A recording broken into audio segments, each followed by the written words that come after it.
what's going on, everybody? This is Lady Luck here again. Thank you all so much for tuning in. Shout out to you, Miss Mandy Reacts. Oh, will be good. Yes, it will. And what's going on, Mandy? You getting ready for the show? We are live, you guys. I want to thank you all so much for tuning in.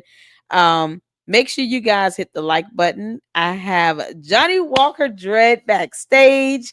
He will be coming up in a few minutes. I just wanted to do an intro and give a shout out to all of you. Thank you all so much for coming in and supporting the LLC. And shout out to all of, I do believe Johnnie Walker Dread is streaming live to his platform as well.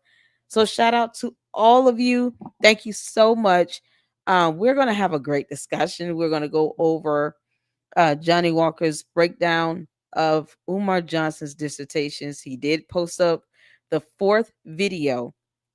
So I haven't seen it yet, and I'm excited. And I know I had a good time watching the first three. So I'm excited. You guys, make sure you hit the like button coming in. Everybody speak to everybody in the chat. And what I want to do is hopefully towards the end, just like yesterday, be able to drop the link and you guys can ask questions and give commentary or give your thoughts, maybe 2 minutes maximum to do that. So if Johnnie Walker Dread wants to hang around to answer some questions, that would be fantastic. And I tried my best to, incorporate a Q&A as well. So I do see some of his supporters coming in. So we're going to bring him on up. Let's go. Let me make sure that, because listen. How you doing, Johnnie? I'm doing pretty good. You good? Thank you so much for inviting me to your show. I appreciate that. It is an honor to have you on, and thank you for coming up. I appreciate that. I see some of your people coming in from your channel coming in, so I get to see their comments as well. Shout out to you, Rudy. 7:02 p.m. Central. What's going on? So you guys make sure you're hitting those like buttons and make sure you guys are engaging in the chat. Ask your questions, give your thoughts.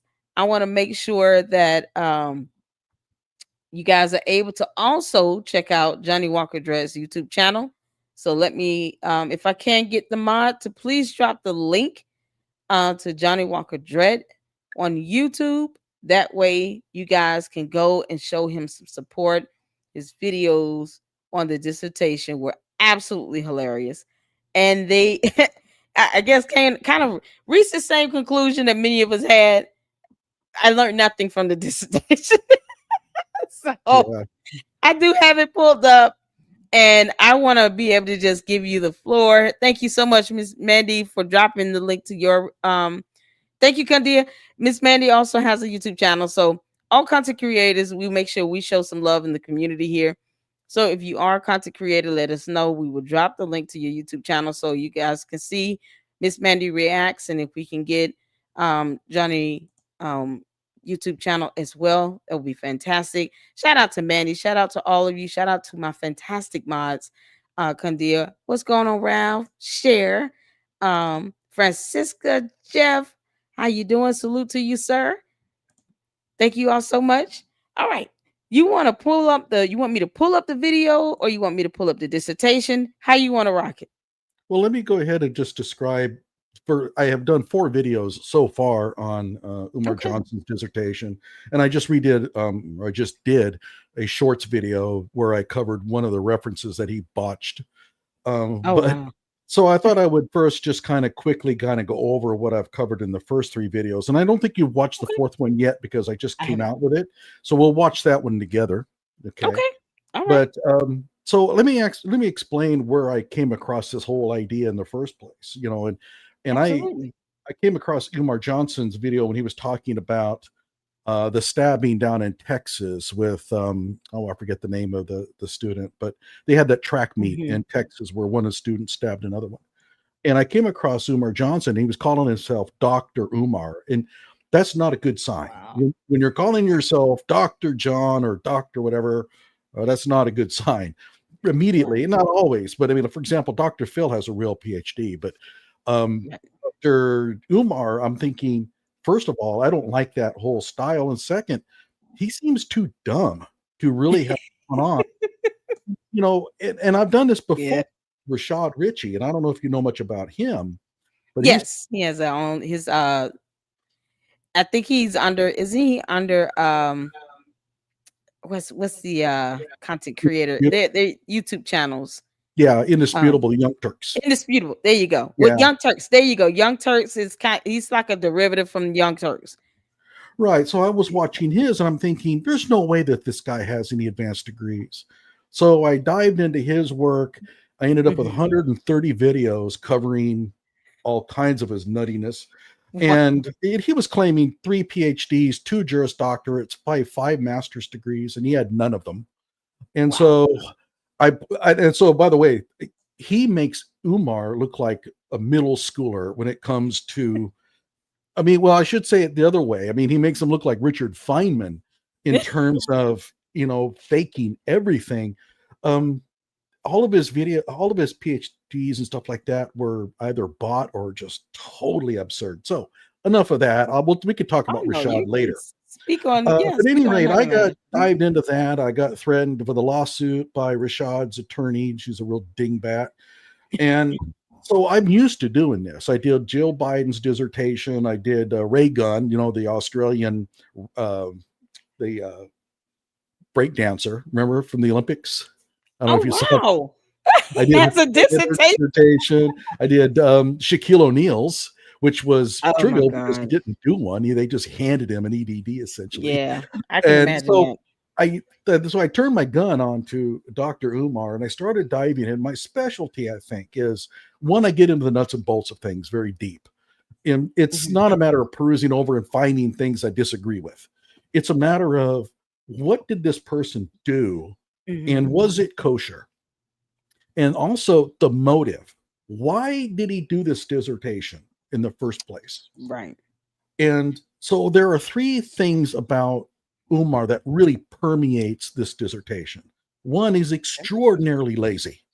Yes. Oh my gosh. Everything is done as easy as possible. Right.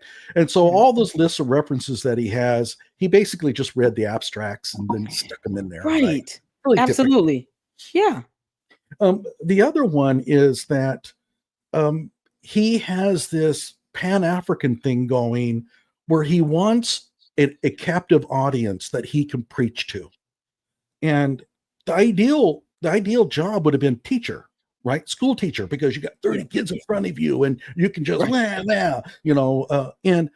but the trouble is that in his mind, you got to go back to number 1. He's lazy and he thinks teaching, oh no, that's work. What is better than being a counselor where I can sit in my desk and little Jimmy got in trouble? Well, little Jimmy, sit down and I'll explain to you all about Pan-Africanism, right? But he didn't realize that being a school psychologist is a lot of work. You got to write up reports and like that. And so I have a feeling that he got kind of tired of that really quickly, or they got tired of him.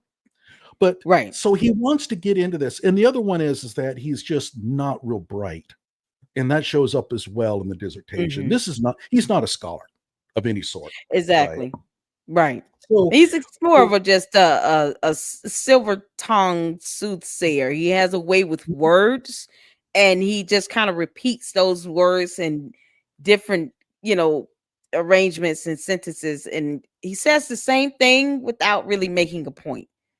Well, and the other thing he's good at, which it doesn't really show up in the dissertation, but explains how he got the data, is he's good at begging.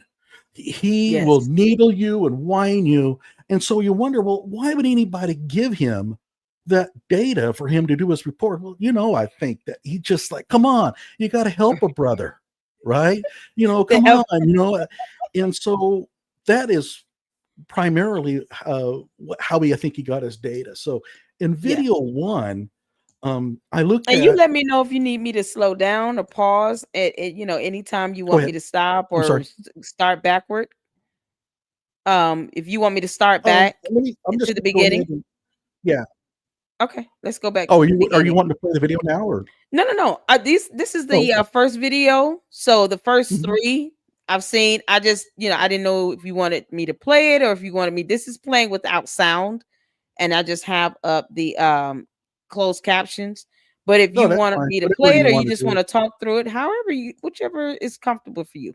Hmm, I think this is working. Okay. All right. Well, in video one, the first thing I look at are the references because I'm trying to see about the what that person did to get positioned for Mm-hmm. writing, for undergoing this experiment. And the references themselves, nothing leaps out at you, except that the two major ones that he needed to cover, he didn't even cite. And Right. that tells me that he's not a scholar. You can't do that. I mean, if you're going to present a dissertation, you are presenting yourself as an expert in the field. And Absolutely. to completely miss the two most relevant articles out there that, for the most part, cover exactly what you did. I mean, listen to the Right. title of this: Multidimensional Self Concepts and Achievement in African American Middle School Students. That was one of Right. the papers that he didn't cite. Oh my gosh, Right. that's his work Right. practically. Okay, so that was one of the issues I had, which, by the way, if I was on his graduate committee, I would have said, no, no, no, no. You need to go back and work a little bit more on this. And then, Absolutely. of course, there was the 100 versus 99 thing. I thought that was pretty funny. I cannot believe that math is blowing my mind still. I mean, Yeah. it how did they not catch it's Well, simple my gut addition. feeling is here's what I think happened. I Uh-huh. think, and I'm going to guess, I Okay. think that that was handed to him with a footnote that said that two of the respondents didn't fill it in, or it was so badly muddled that they couldn't figure it out. But Mhm. Umar didn't bother to put the footnote in the actual dissertation, right? He just copies and pastes, and therefore it got lost in the translation. But If I I mean, can ask a question, can I ask a question right quick? Do you sure. think this was the proper APA format style of these, thesis, dissertation documents, papers that it should have been written in? I mean, because Well, I looked that up and I'm like, was it following the APA no, format? no, What no. I mean, style was this? clearly not APA. Yes, I will cut didn't him think some so. slack on that. I will cut him some slack on that because I hate APA. I think it's the Hmm. worst of the worst. So the fact Okay. that he didn't use it won't bother me any. In fact, Okay. I would thank him for that because I like to actually be able to read something Yeah. and not have to go through all these parentheses and all that kind of stuff, right? Yeah, I So, was and I hammering it didn't. to me in college. My PhD is in the hard sciences, so, or the engineering Okay. actually. So I don't we Okay. don't use APA at all. We use little Okay. tiny numbers. Okay. Gotcha. um, Gotcha. okay. So at any rate, just to tell everybody, he claimed there were 101 students in the deal, but when you add up the numbers of male and females, it comes to 99. Right. Exactly. But how does the graduate committee miss that? You It's got it three people that are supposed to read this thing. absolutely Um, yes. There were three advisors, and I was going to ask that. I mean, as far as the factual information, what is the method that they typically use to verify? I mean, even basic facts in these types of dissertations like this, any dissertation, what method do they use to try to validate basic facts well, throughout the paper? Well, nowadays, and this they could call this the Umar rule, but you nowadays you have to publish the raw data on an actual public site. They won't let Okay. you publish it, so they will. And I know because I've had to do this. You have Hmm. to confirm the uploading of your data to that site before they will even review your paper. Okay. Back in the day, though, they didn't. And you would have to email the author and go, "Oh, please give me your data," and they would say no. And I know that for a fact Okay. because a guy named John Hattie is like the giant in education. In my opinion, he's done almost none of the work he claims.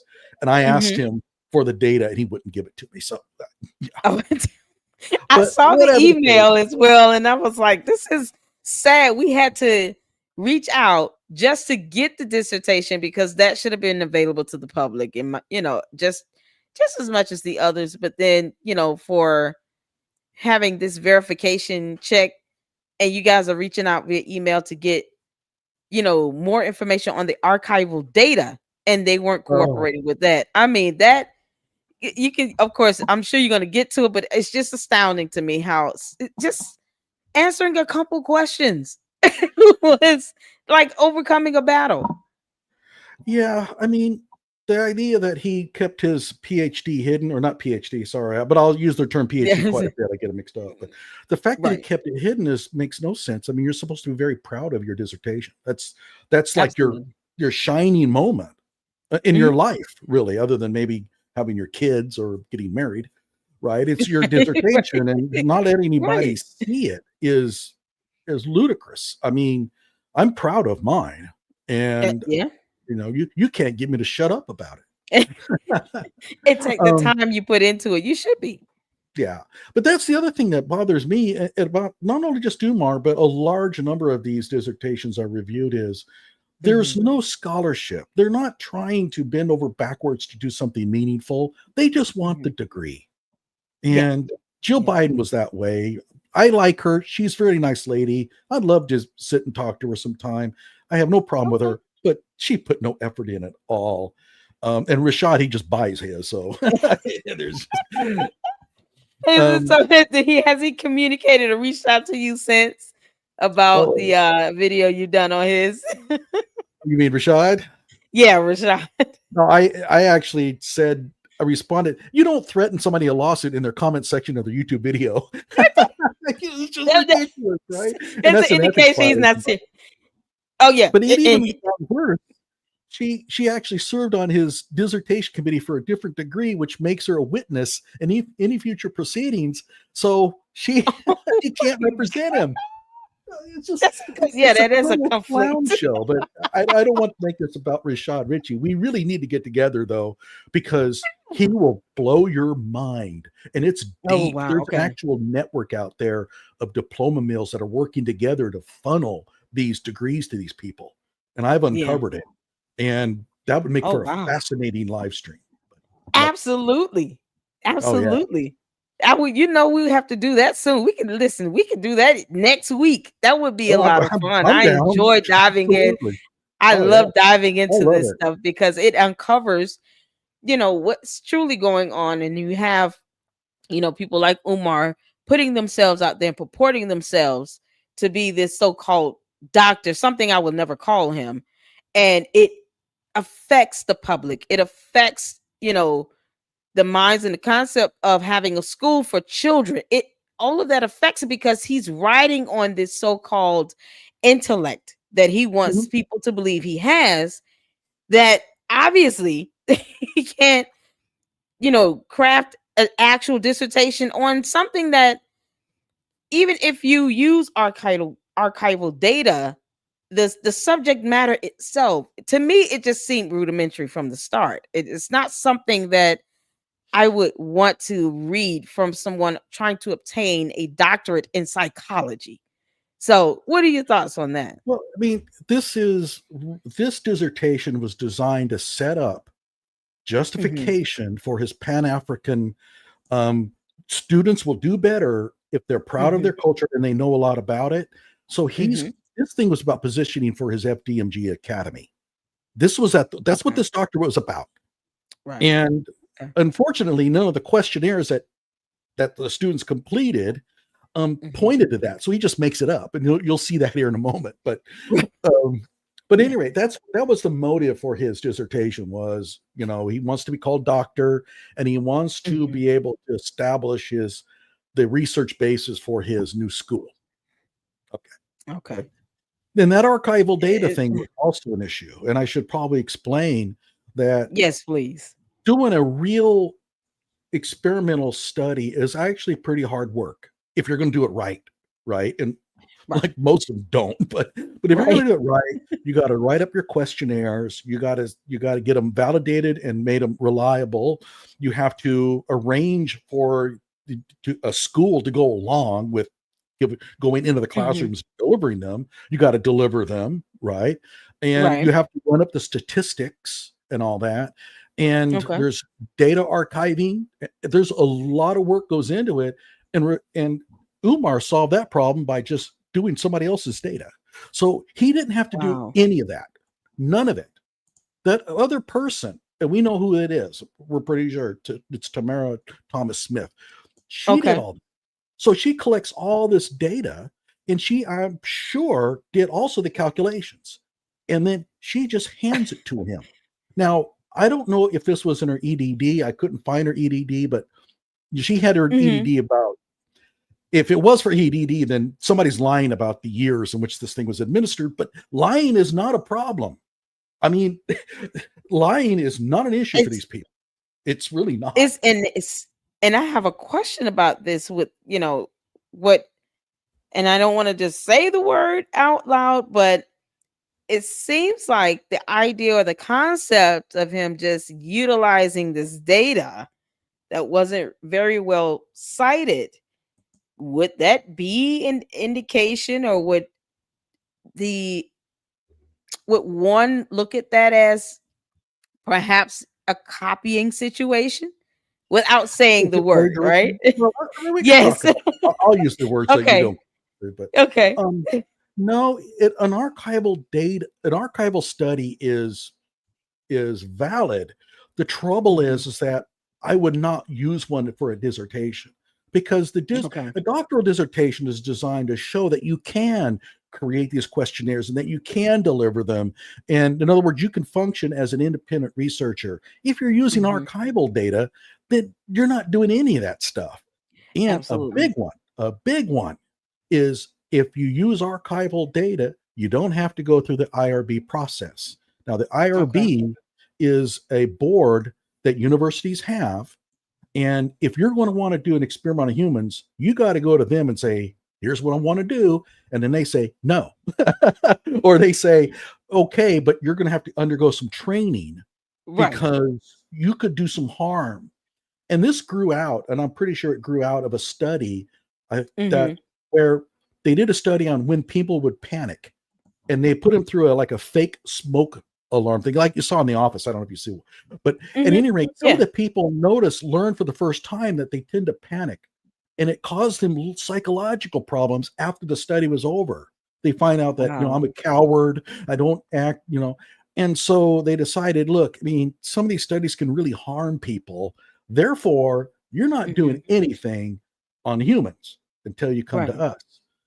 And that process is rigorous. I actually had to go through the IRB process and get trained. Mine was the lowest level training. It was still a full week. Wow. so, Wow. so that Umar's not going to want to do that. Absolutely Remember, not. it's all about laziness. So, Yep. but if somebody else has already done the experiment, just giving you the data, then you don't have to do that.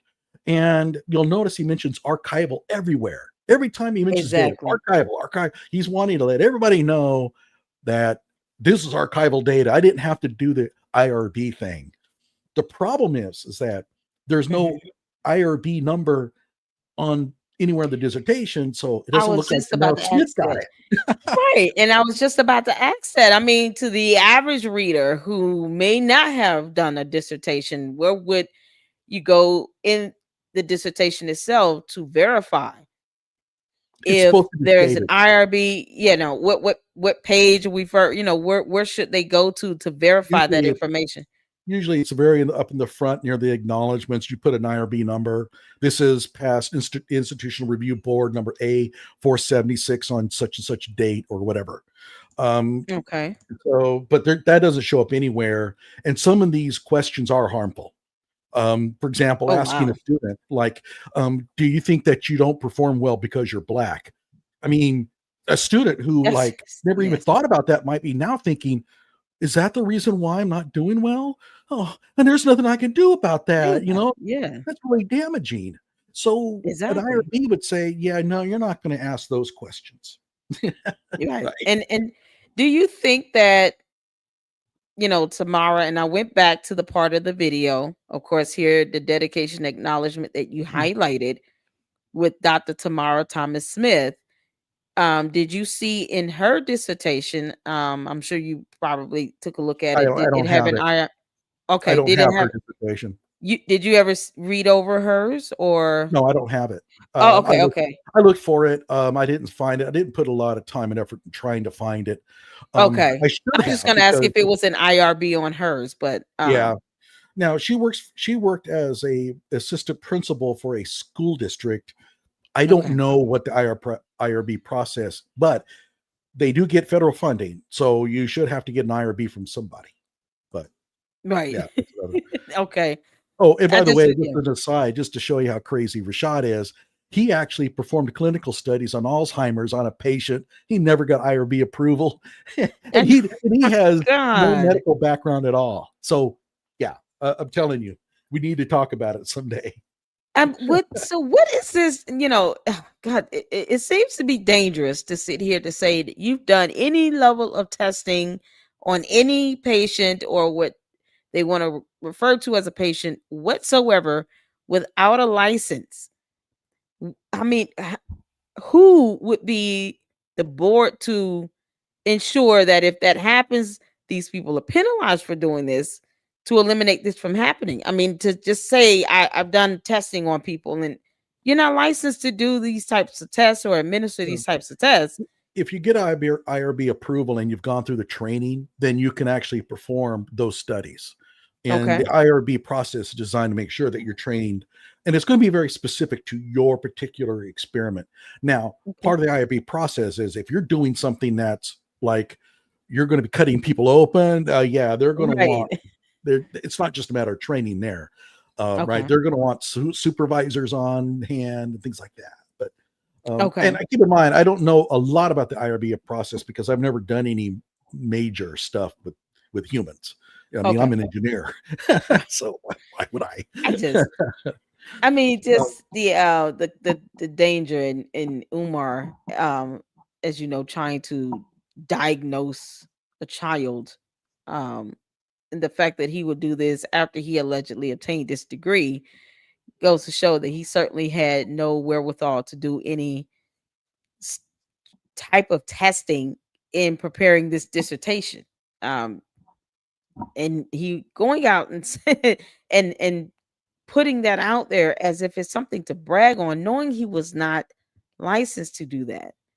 I mean, well, he it, actually did get licensed. He held was it for a he while. certified for this Yeah, for to yeah. work at the school, but Well, was he licensed to as a psychologist? Is my question because I saw whatever. certifications. Yeah, whatever certification was required for him to practice as a school psychologist, he got it for a while. Now he's no Hmm. longer licensed. I don't know if he Right. lost his license or he just gave it up. No The idea. But certifications, the two that I saw had expired, yeah, and yeah, he that's the second one he just never got a renewal for. So, mhm. but Yeah. wouldn't And there right be a now difference in? I guess that my question would be: wouldn't there be a difference in having a certification for this? Just to do something on a school level versus being licensed to actually diagnose. Wouldn't there be a difference in that? well, no, I don't think so. I mean, school children, he can diagnose them. He can't prescribe drugs because he's not a medical doctor, Right. but yeah, he should be able. At the time, he should have been able to diagnose the student and provide suggestions, but he just couldn't prescribe anything. Okay. Only a psychiatrist can prescribe It's medicine. scribe. Yeah. Of course, Yeah. you have to be an MD. So I'm gonna move on to your Question second here. video, so you can go ahead and go through and just kind of talk us through. He said it sucks real bad. I So don't understand the question though we have on there. Does anyone know how many times Umar wrote his doctoral thesis?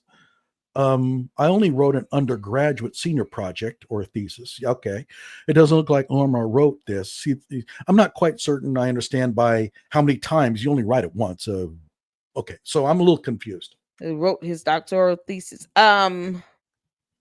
Maybe are you asking how like if he did it a draft of it or some edits to it or if he There's no way of even knowing. read it? He read it. I just I'm just gonna be honest. I don't think he really wrote it. I just think he kind of did more of copy and pasting than Well, I anything think that else. it This is comes my down honest to opinion. it comes down to what Tamara Smith gave him, because it may be what she gave him was practically his dissertation, especially if it was her EDD, right? Yes. So maybe I should look into it. And that kind of comes back to, like, was she actually the actual source of the data? And we asked her, and she told us, go pound sand, go ask the school. I'm like, oh, come on. I saw that in the video when you said, I had to blur it out. Can you tell us exactly what she said in the email? It's okay if you use profanity. What did she say? Okay, so basically, I think you're talking about the F-bomb. Yeah. She didn't say that. That was my little take on what she was saying. It's her. Oh no. Yeah, sorry, I didn't mean to mislead you on that. No, it was funny. I found it hilarious. She didn't use that. Was me, and I kind of stole that shtick from Space Ice. He's a YouTuber. But yeah, I used it quite a bit. But she, I mean, basically just said kick rocks, and this is not something I'm going to answer to, which is, for someone that's supposed to be a professional, knowing that he utilized, or you gave at least archival data, he used portions of it, even if she couldn't answer it, just from what I was able to read behind the blur, I was blown away. I said that the level of professionalism that this woman has is just lacking. And it's sad that this is someone. Yeah, she could have answered the question. Yeah, just answer the question, or to the best of your ability. If you don't know, you don't know. But the way that it was, answered, it makes a difference. I want to read a comment right quick from Black Anonymous. She stated, and shout out to you, Black Anonymous, Umar Johnson was never licensed, and the state of Pennsylvania told him he can never get a license. So I saw 2 certifications, but that's what I was trying to see if you were aware, yeah, that's outside if there my was realm. any licensure. Okay. Yeah, I never dived into that, and I don't know how a state would tell somebody that you can never be licensed. Why would a state ever say that? I mean, you mean to tell me that if I don't go and get my doctorate and do things right, I can? Yeah, I don't know. But again, I didn't dive into that too much, so I could be wrong. Okay. That's no problem. And of course, there Black Anonymous comment, there are levels of differences between being certified and licensed. And in various fields, there's a difference in being, a fully licensed medical physician versus a physician's assistant, right? Or, a full judge versus, a judicial officer. It could make a difference in, what you have the ability to practice and do. So a PA, of course, or an NP, a nurse practitioner, they don't have the full credentials as a full medical physician, although, they can write prescriptions. They do have to get an MD, but they still need some sort of supervision from a medical physician. So I think even in the field that he, in psychology, there would be variations, of what he could be credentialed and licensed to do. That's just kind of my understanding of that. And as far as I know, there is a difference between being certified and licensed. You're And probably that's right. I'm not a psychologist, and I also never really dived into that arena of Umar's background. I kind of concentrated on his academic thing. But right, absolutely. So we're in the second video here, and you can just kind of go through and just kind of let us know what you were focused on in the part 2 of this dissertation that sucked real bad. Well, first of all, that was where we introduced the fact that we thought that Thomas Smith was the data source. Also, I kind of noted that Umar has a real burr under his saddle about the word black. He really does not like that term. And so to him, it's African American, and he spells out exactly why. Because he has this thing about the continent of Africa and how it's a special place. And if you come from the continent, then you have, certain characteristics that separate you from the rest. Okay. Mm-hmm. And black is to him, like, that's what the Europeans called, African Americans when they first saw them. So that's almost like a denigration, right? So he does Okay. not like the word black, and therefore uses that word African American. But that's also important, is he uses the word European American, because if you're going to use African American, you're not going to use white for Caucasians. So he uses the term European American, and that's going to cause some problems a little later here. And I'm going to point Yeah. that. Okay. Wow. Okay. The other thing is, noted that he has almost certainly a ton of special ed students in that classroom that are filling out emotional support data. You have to know how many special ed students, and you have to be able to aggregate them out. And he didn't do it, or she didn't do it. We don't know, because they won't tell us who did what. Right. Right. But yeah, I mean, you're doing a study on self-concept, and you have special ed students that are classified according to emotional support. You have to disaggregate them out. Exactly. You have to treat them separately, and they never did. That's just science 101. Right. And we have to, distinguish, we're talking about, variation of age groups, gender, nationalities. If you're dealing with science and medicine, is there some sort of medical history? Genetically speaking, what's the history like on the mother's side or versus the father's side? A lot of those factors weigh in when you're talking about, like clinical research and testing in that field. So for him to not have you talking about just boys versus girls here, are we talking about just an all black school? Were there any other race or nationality of students in this? Well, it was all so black. It was all black. Study. Yeah. And some that were on an IEP or special education type of program. But you read here, it says, however, all participants will be correctly identified as African American. So when the student said they were black, he's correcting them. No, that's not right. You're really African American. So that's a pretty strong statement. It shows a very strong bias in the way he treats vocabulary, but that's going to rear its ugly head here a little bit later. The other one is that they asked a bunch of open-ended questions that were just absolutely abysmal. I don't know. It must have been Thomas Smith's questions.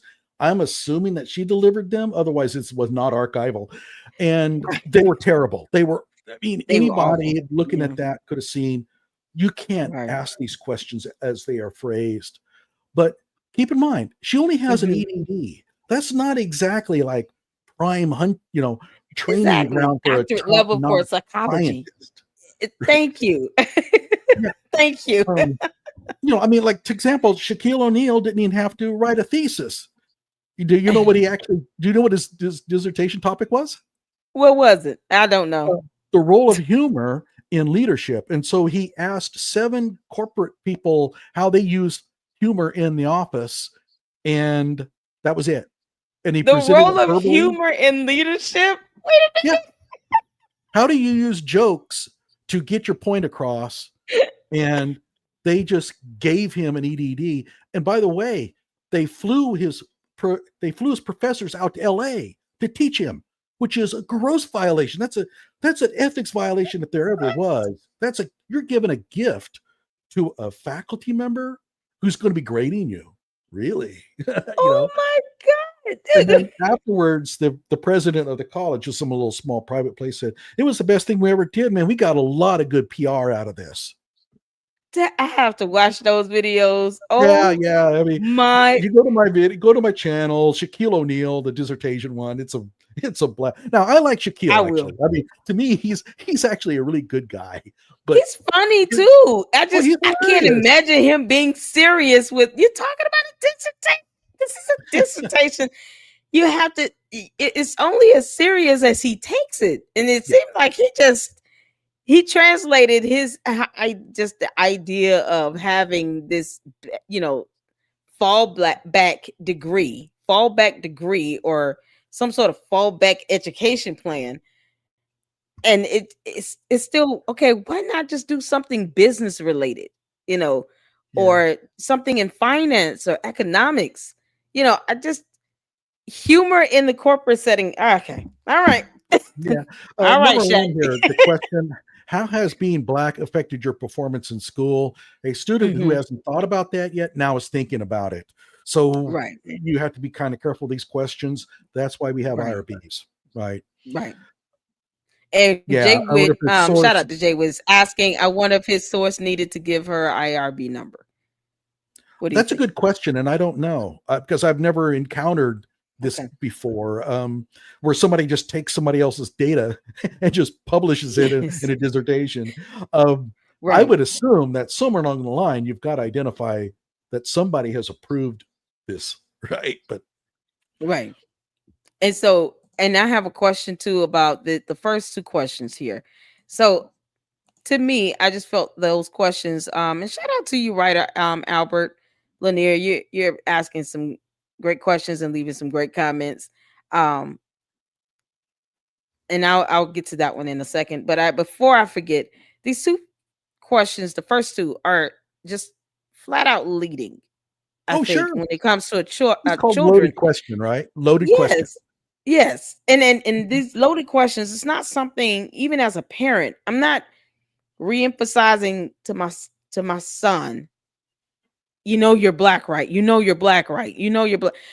Most kids either want to do well or they might not really have to strive to want to excel in school. Like they might not because of laziness, or they just don't want to do homework.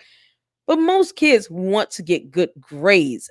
But I don't recall ever teaching my kids or pushing the idea that them being black somehow is going to affect their performance in class. I've never ever taught to my kids about doing well in school because they're black. I just want them to do well in school because I want them to strive and be successful, graduate, get good grades, go to college, not because they're black. It's not the first thing that I bring up. So maybe I'm wrong, but I mean, how do Well, you, these how does these are those two loaded questions affect questions. just, yeah, these kids in general? Yeah. To answer the first question, for example, you have to accept the premise that being black does affect your performance, and now you're asked how. But that's not a given. A student might not Exactly. feel it has any bearing at all, but now you Right. have the student thinking about it. Um, Right. these are very amateurish questions.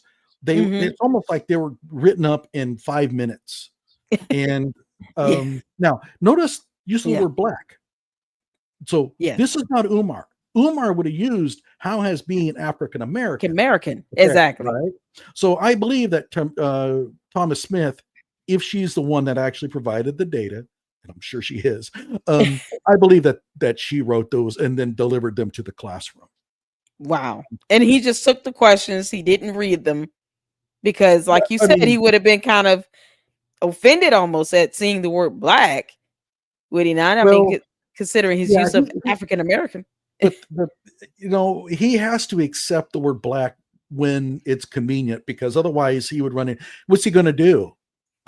Not take the data and not get his DDD or cite? No, he's stuck with it. Hmm. I mean, keep in mind when he came around, this thing was already done, so it is what it is. So he's Right. kind of stuck with it. I'm sure he grimaced, right? Oh my God. And Mhm. you would think he could. Well, let me ask this. Could he have changed the question instead of having black, just maybe put African American in the parentheses? That way he's not editing out the word and changing the original questions, but just Well, emphasizing kind of, or not alter. I don't want to say alter because it wouldn't make it archival data if he altered it like this, would it? Well, it would be archival data was extremely misleading, and Okay. he could have put African American in brackets to Right. note that That's what I was the asking. term Okay. that was used was not African American. He could have Hmm. done that. I don't think. I think he just didn't think of it. Okay. You I mean, personally, I don't think he read these questions. I think he just stuck it in there because he saw qualitative responses. And Mhm. I don't think he went past the title. Yeah. Yeah. I want to give a shout out, if I can, right quick, to Lene Staggs. How you doing? Shout out to you. She stated, "Oh, I teach them their history if you've been to all white school, if it matters psychologically." Yeah, and I mean, my kids have been to mixed schools, but I think the idea of the children just performing well in school, for me, and I can just speak to me and as a mom of two African American boys, I would not come at it directly from the angle of because you're black. It was, I want you to do well because you need to know math. You need to be able to pass the class and get good grades. You need to, have a decent GPA, depending on what you want to do after college. After high school, you want to go to college, or if you want to go into the workforce, you need to have that education.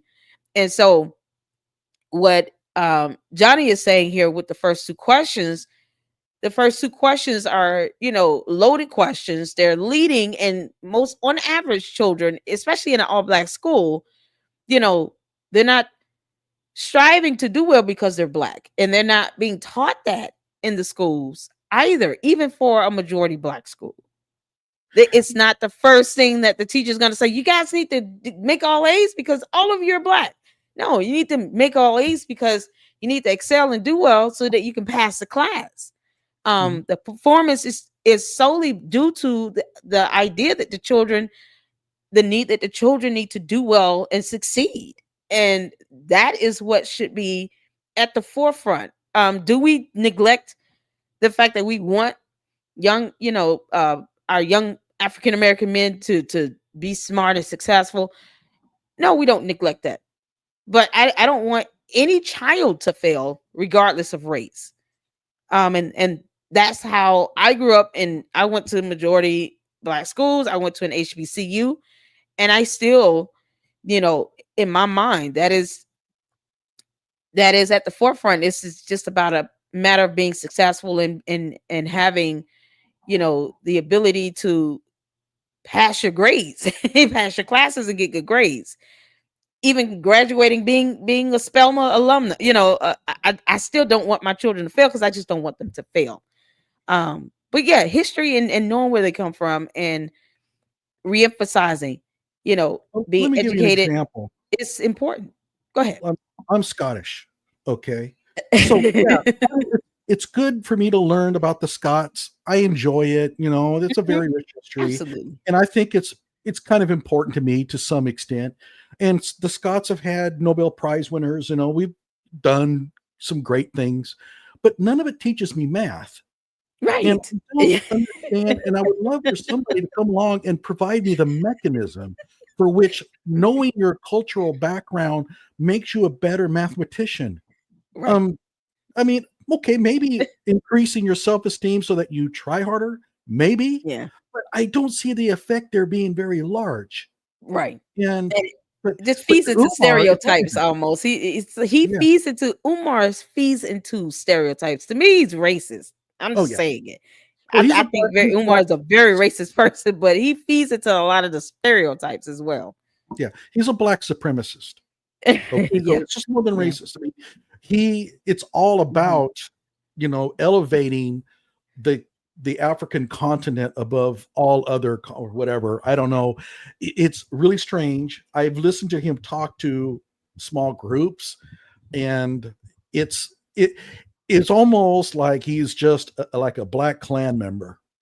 Yeah, it's hard to Yeah. I do understand. It's like a what do you call, and it's not to attack the whole group, but some members of the Black Israelites Mhm. have that sort of that Afrocentric mindset where they they they disrespect every other race, and especially Caucasians, and they're absolute right. They're racist. They discriminate based on skin color, based on uh ethnicity.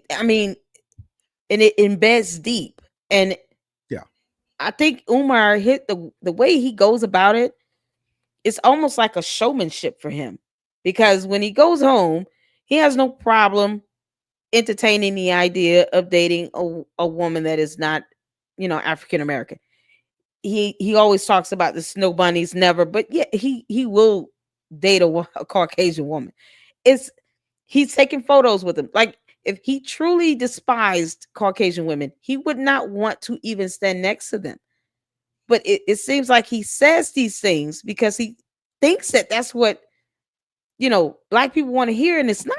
It just amplifies, the Some do. rhetoric. Yeah, some do though. The ones who are, yes, they want to hear that. Rashad Ritchie also appeals to this, and they went on a trip to Cairo, and Rashad used his quantum mechanics to show that on a mummy that Egyptians were black. I mean, I'm not joking. He actually made that claim. Oh my goodness. We got it to Rashad.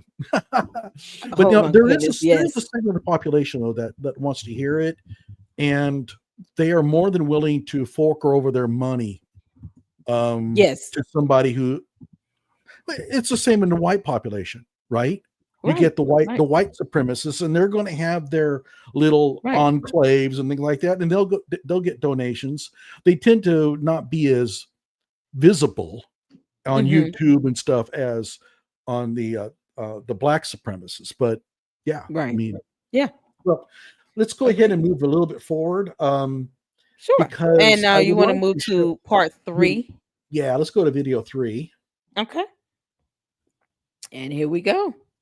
Yeah. And then we got the response from Thomas Smith. That's where she said, just ask the school. I'm not going to get involved in this. Right. So there's the first. And by the way, Brian Turner was the one that asked her.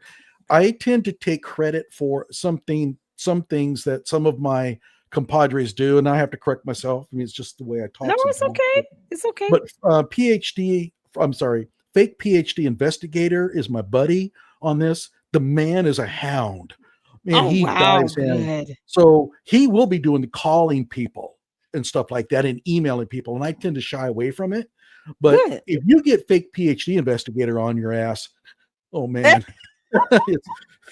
I think, and that's what I asked. I did a post and I asked, for every degree, because we all know Umar doesn't have a whole lot of degrees. He's compounding dual degrees and certifications, and he's calling everything a degree, right? But I said, for every degree he claims to have at these various schools, how would you all feel about me getting the dissertations to accompany them? Because he should naturally, have these dissertations in order as a requirement to graduate and get these degrees. So let's fact check him on that.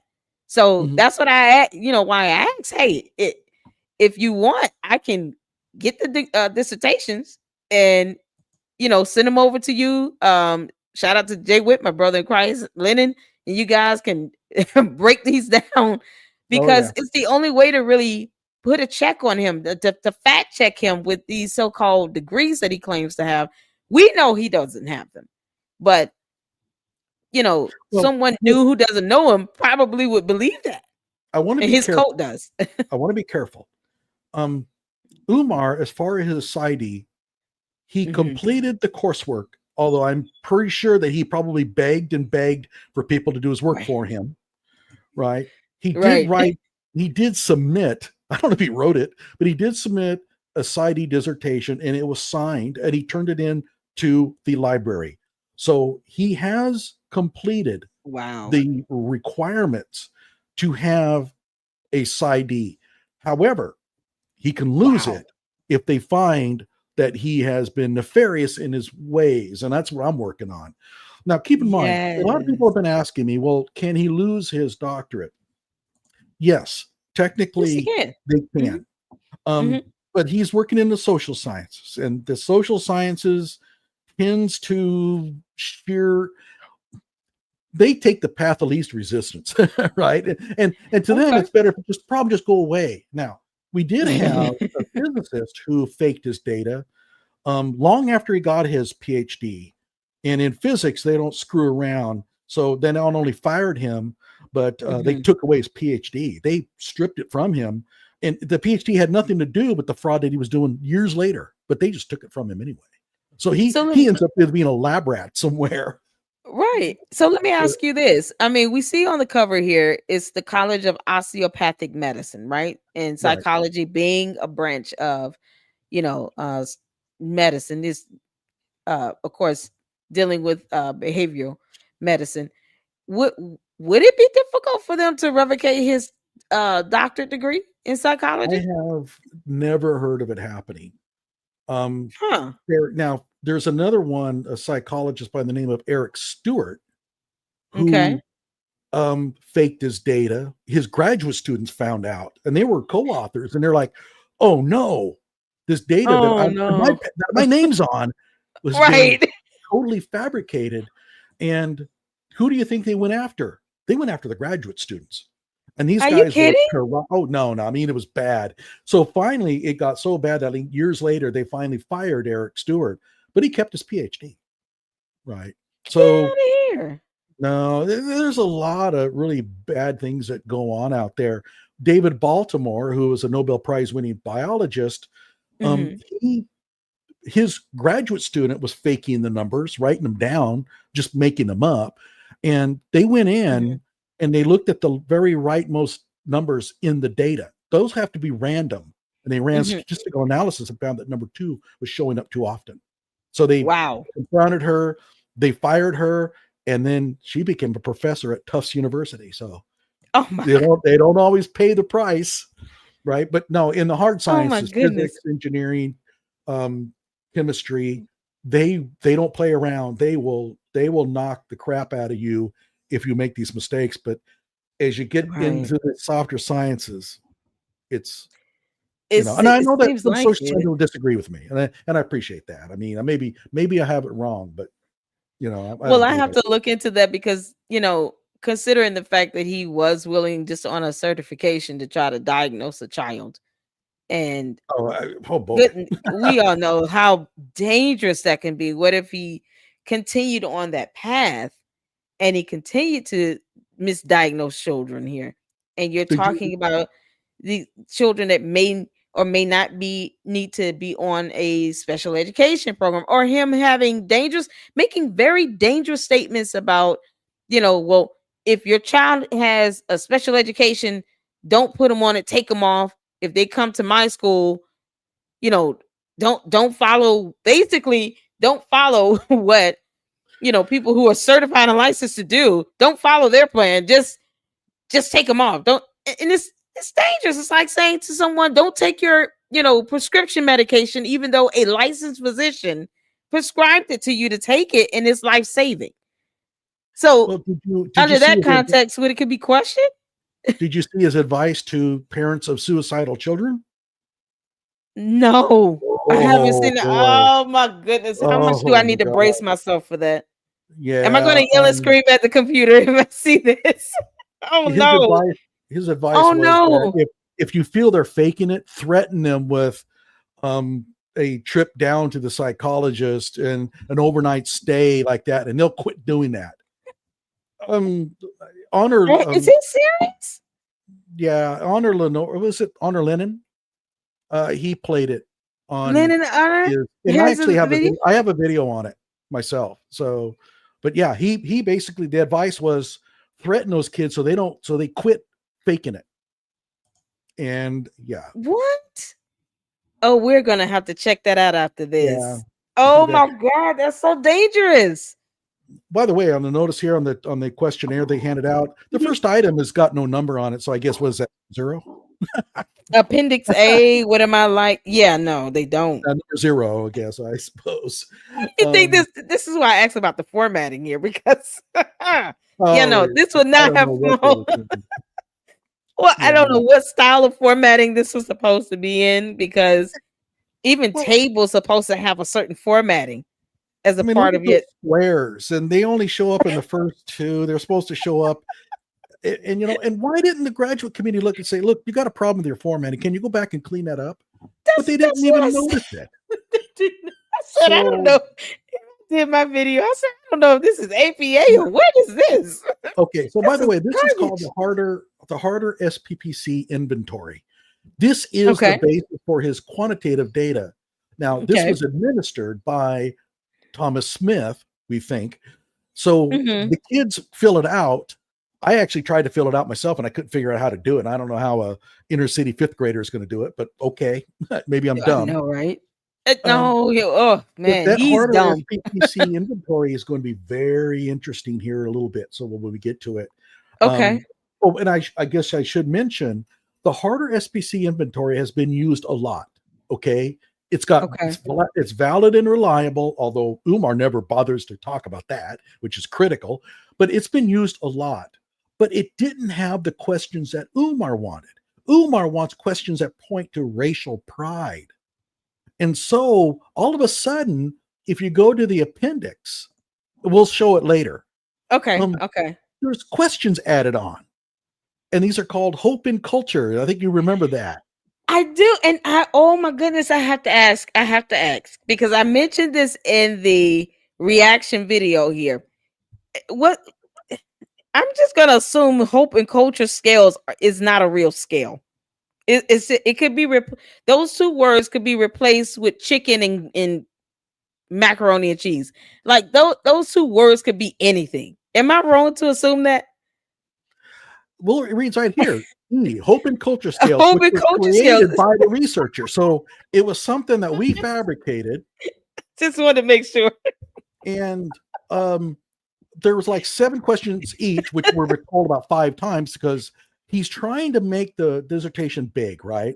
So he's repeating stuff all the time to make it fatter. Another God. common trait of bad dissertations. But he goes on these hope and culture scales, and these are the questions that were added to an existing inventory to get those responses that he loves. But here's the problem. Oh, this is where it gets really nasty. Who created them? It just says here, were created by the researcher. Well, is that Umar or is that Thomas Smith?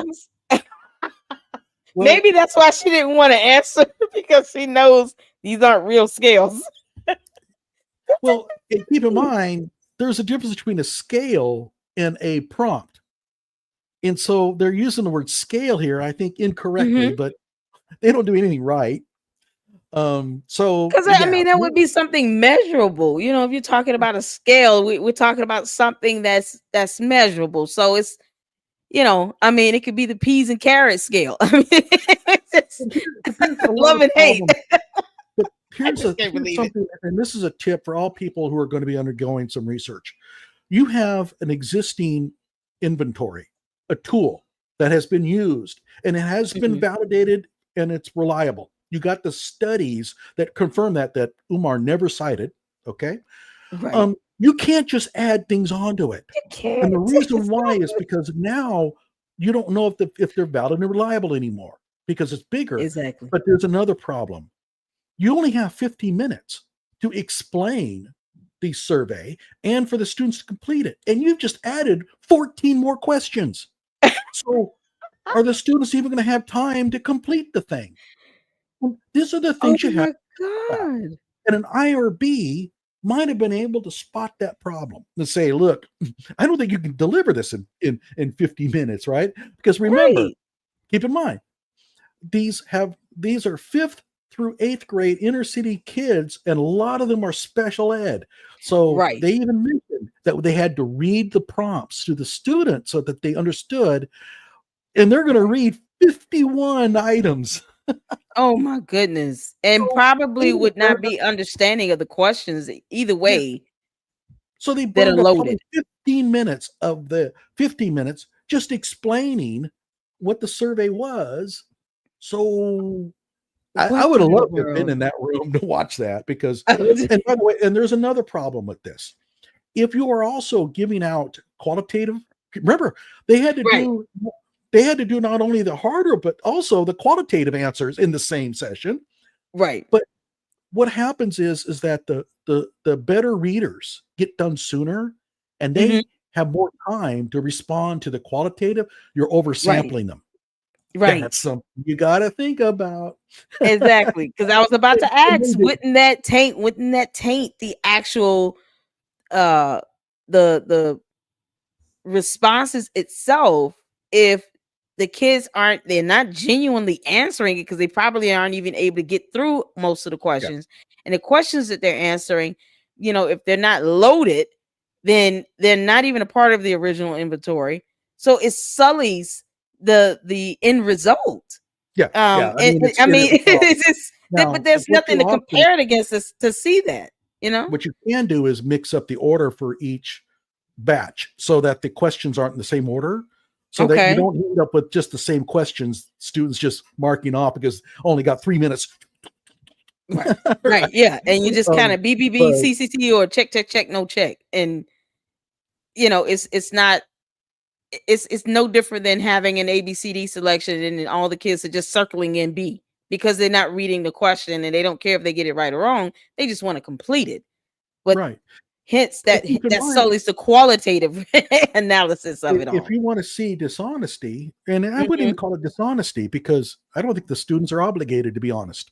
But they Yeah. ask demographic questionnaires is, well, what about your father's, what is his job? Well, these are inner city students. A lot of them Right. don't have fathers. We know that. And I ran through the statistics on it. It turns out Uh-huh. that most of the kids in that class wouldn't even know who their father is, and they're being asked to tell what he does for a living. Oh Well, my good so Lord. a student would write maybe like, I don't know, but that's embarrassing. So what did they write? They faked it. They just wrote down, Yeah. yeah, he's a policeman or whatever. My So, goodness. and by the way, I want to make it sure these kids are Mhm. not obligated to be honest. They They're not. they have no obligation to the reviewer, to the researcher. And So and it's yep, not dishonesty as far as I'm concerned. They don't have to be honest with you.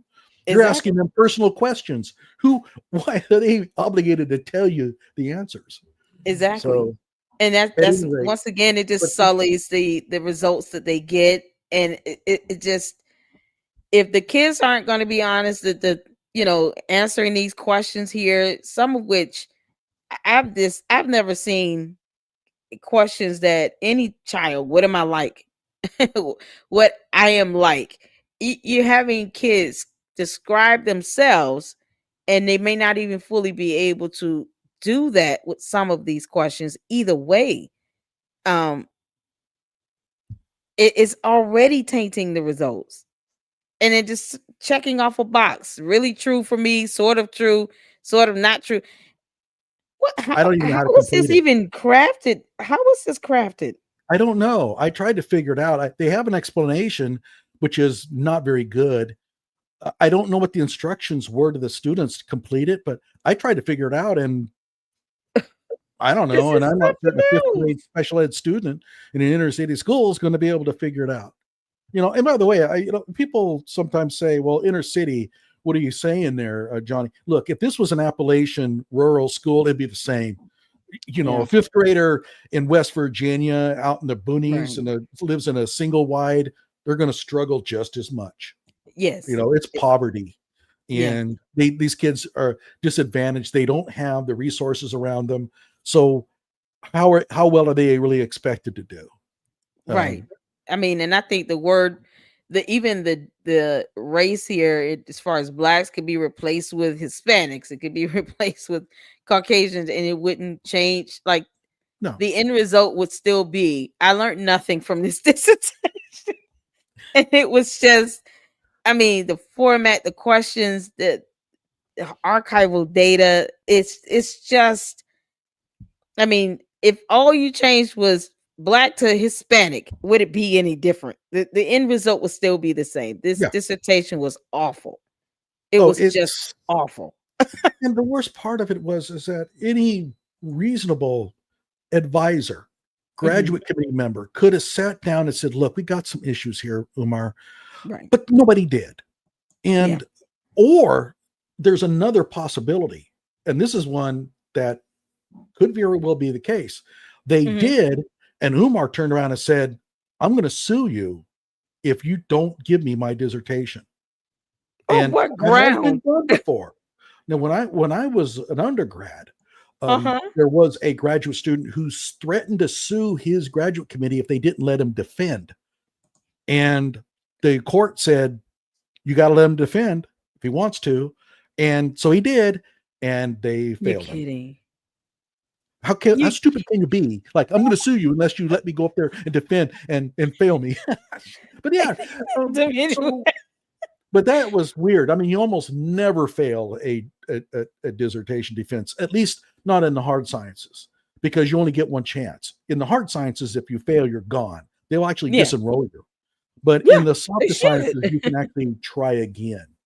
But oh my God. whatever And the then, case. I mean, if he's, ever forced to explain this dissertation, the data, the results, even the questions and the formatting of it, I can imagine just a bunch of word salad and him being offensive at people asking him questions, not because he feels that the questions are out of pocket, simply because he's being asked questions or being asked to explain 8 or 9 pages of garbage. So he had no thought or concern when he put it together.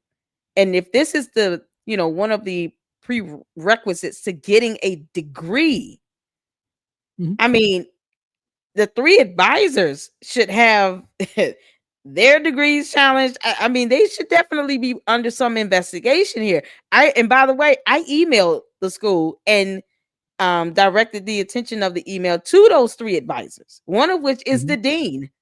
And no response to this very day. I have not received a response. And by the way, there should be 5 advisors with 1 an external. If you really want to have a real doctoral committee, what's this 3 advisor thing? Come on, that's a master's thesis, right? And that 5th person who's supposed to be away from your department serves an important purpose to keep this kind of stuff from happening, right? Because the education, on my dissertation, I had somebody from the business department, and if they see something really funny, they'll make a note of that. And so it keeps everybody honest. 3 people? Oh gosh. And by the way, the deal with Rashad is even worse. Oh my God. My goodness. Do we have to go out? We got it. Yeah, well, we'll do it later. But sounds like we're gonna be laughing. Child's play. This is child's play. This broke my. I had a headache for a day, like hours. And even Jay Witt, when he called me, he said, "Did you read that dissertation?" I said, "Yes." It's so dumb. I couldn't believe it. I could not believe this. And I said, I expect something, for a doctorate dissertation to, in psychology at that. And you're talking about children to be way more profound. This was, I could have sworn I saw some of the citing the references to be images, like photos. Did I miss that? Did I just pick that? Is that me that picked that up? I could have sworn he cited photographs or African American images. I'm not sure. I don't think I remember seeing that. So I don't know. You got me on that one. Can we back up to number 45? Okay. There we go. Let's go back, and I'll pause it here. Okay. Yeah. Okay. Read number 45. Some Black kids think they could have done better in school had they known more about their Black history and culture. How would they know if they don't know it? Exactly. So a student has no chance of being able to respond to this, right? I can't tell you if I would do better until I find out what it is I'm missing. Exactly. It's just like even the question above it loaded, if some kids don't think they can do well in school because they're Black. Okay, so did we not see that question? Almost in it's a little bit reworded from the open-ended 6 questions. We did, but I want you to read number 46 and tell me if you see something strange. So we have here some kids think being Black being Black makes them inferior to European American students. So now we see the word European. Who wrote European American students? Who wrote this Who wrote this question? It has to be Umar. This is an Umar thing. But he can't. See, here's the problem. This is supposed to be archival. This is supposed to be data given to him. If he wrote that, and look, I mean, European American students instead of white, right? Right. If he wrote that and he didn't get IRB approval, that's a crime. That might be criminal. So the problem is if he wrote that, Mm-hmm. how did he deliver to the students, given that this took place before he started his dissertation defense? He was not involved He in the wasn't. actual data collection. So Not at all. how did this question get to the students if he wrote it? So that was the reason why he sent the email, Yeah. and you saw it. I'm asking Thomas Smith, did the harder inventory that you delivered to students have these questions on there? If they did, if she did, then I would like to know what her IRB is. And if it didn't, Yeah. then how did Umar get the data to report if she didn't give it to him? We'll talk about that here in a moment. Okay, so we would have to See where definitely I'm get a. going. But We does have this look to. like does this look like Umar talking? Yes, it does. Yeah, And that, I absolutely. mean, if the fact that he would, if he did this, he would lie. Just the deception of it, in and of itself, it just reinforces what we know about him. The Mhm. fact that he would be so willing to be this deceptive, and to add these weird questions in here that he knows he should not be altering this information. If you're smart and you think, if I put European American, people might Mhm. realize that I wrote it. I better use black, right? I better use You black this think you time, just or be white. I'm sorry, consistent white. with it. I mean, Exactly. I'll use white because, but he's so driven politically that he can't. He has Yeah. to use European American. And by the way, this is going to be administered to fifth graders in an inner city classroom, and you're Right. using European American instead of white. So what about Yeah. readability? I mean, Exactly. a lot of students, and even if they could read it, a lot of students are not going to make the connection that, they're talking about white people, Exactly. right? Exactly. The European American, relatability. There you go. right? Yep. So you would not use European American. And by the way, Thomas Smith is a principal, or was an assistant principal at an elementary school. They use white all the time in all their census stuff. She would Exactly. not use European American. That would be Exactly. crazy. Yeah. No one says that. I mean, it's not part of our average dialect and our normal speaking pattern. We don't we say black, we say white. If we're trying to be politically correct, we still say Caucasian. You barely hear European American. You just barely hear that, even if you're trying to be politically correct. So Well, the and fact that he would go out of his way to put this in here is just absurd. and you usually are going to see that used when there's a distinction between European American and maybe Russian continent American, or something, Right. right? It's not going to be used in the context of culture. And Exactly. so, yeah, I think having Yeah. European American teachers helps. How would the student know? Exactly.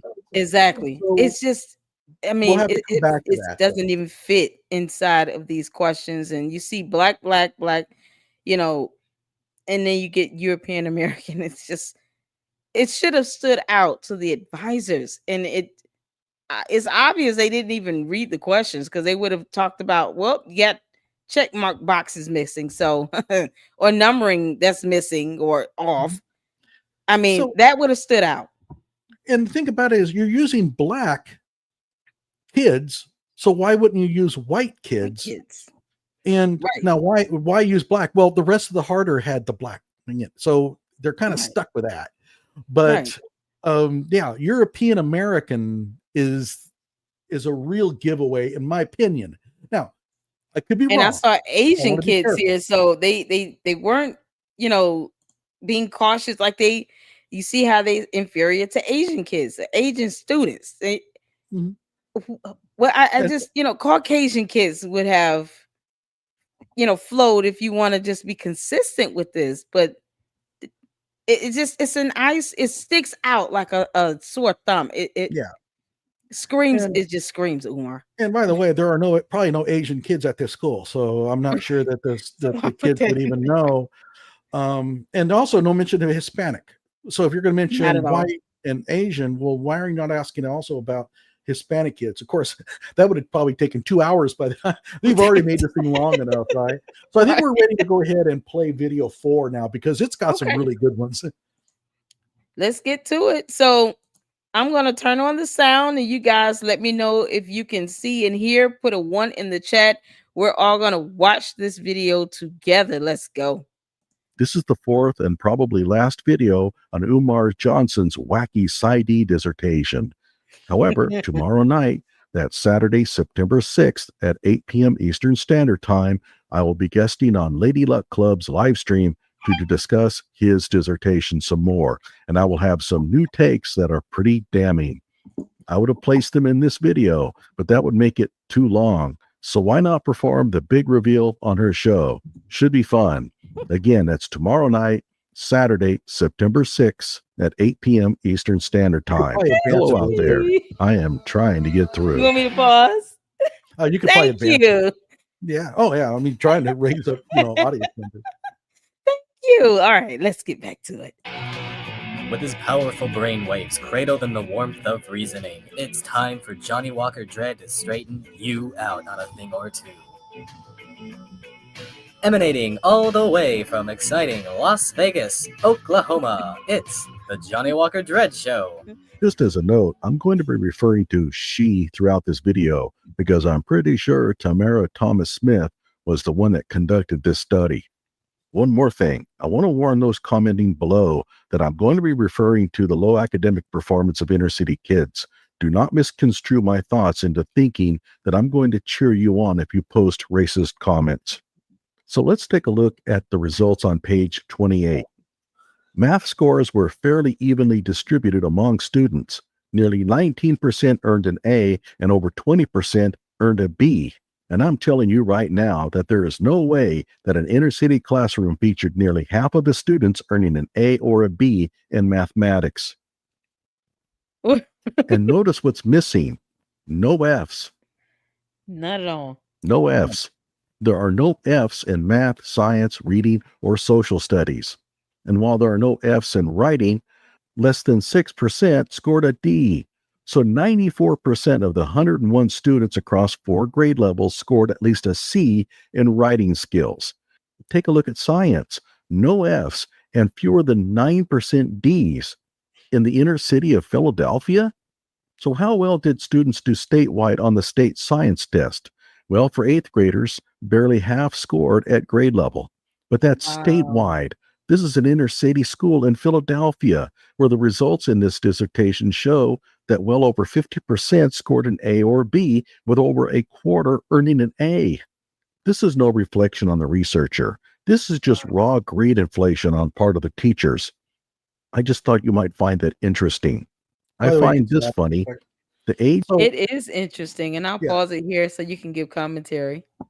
It's grade inflation because the teachers just don't want those kids again, right? It's like, if I fail them, they're going to be in my classroom next year. And so it's a social promotion type thing. Okay, sorry. Just wanted to add no, you're fine. Just let me know whenever you want to pause. And I mean, that happens. You've had, schools to, be, to have teachers and staff and principals be charged with, inflating test scores and those types of things. So I mean, talking about branching into a criminal matter if they flat out lie also, about these test scores. If you give a little Jimmy an F, you're dealing with Jimmy's parents. And that too. Yep. And it's just sad because you want your child to learn the subject matter. If they fail, they just have to retake the class or take summer school. So, but yeah, we can continue on. Range span from 10 years old, which makes sense because the lower grade in the study is 5th grade, to 16 years old, which is odd because the highest grade is only 8th grade. The kid can drive to school. You had a 16-year-old 8th grader and 4 15-year-olds. What? Well, now, Johnny, they might have been held back. How? The school doesn't give out Fs, remember? And yes, he should have started a new paragraph here. You have around 30 of the students claiming their father had completed high school, while nearly 40% had no idea. This is exactly the kind of data that has to be disaggregated according to age, because I can believe a 10-year-old not knowing if his father has a high school diploma, but a 16-year-old? You might say, Johnny, you're being too harsh. Breaking the data out would make for a giant paragraph. Gee, isn't that why we created tables?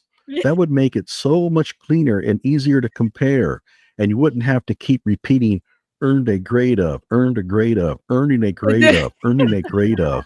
And if you're wondering why some are cast in the past tense while others are cast in the present tense, it's called sloppy writing.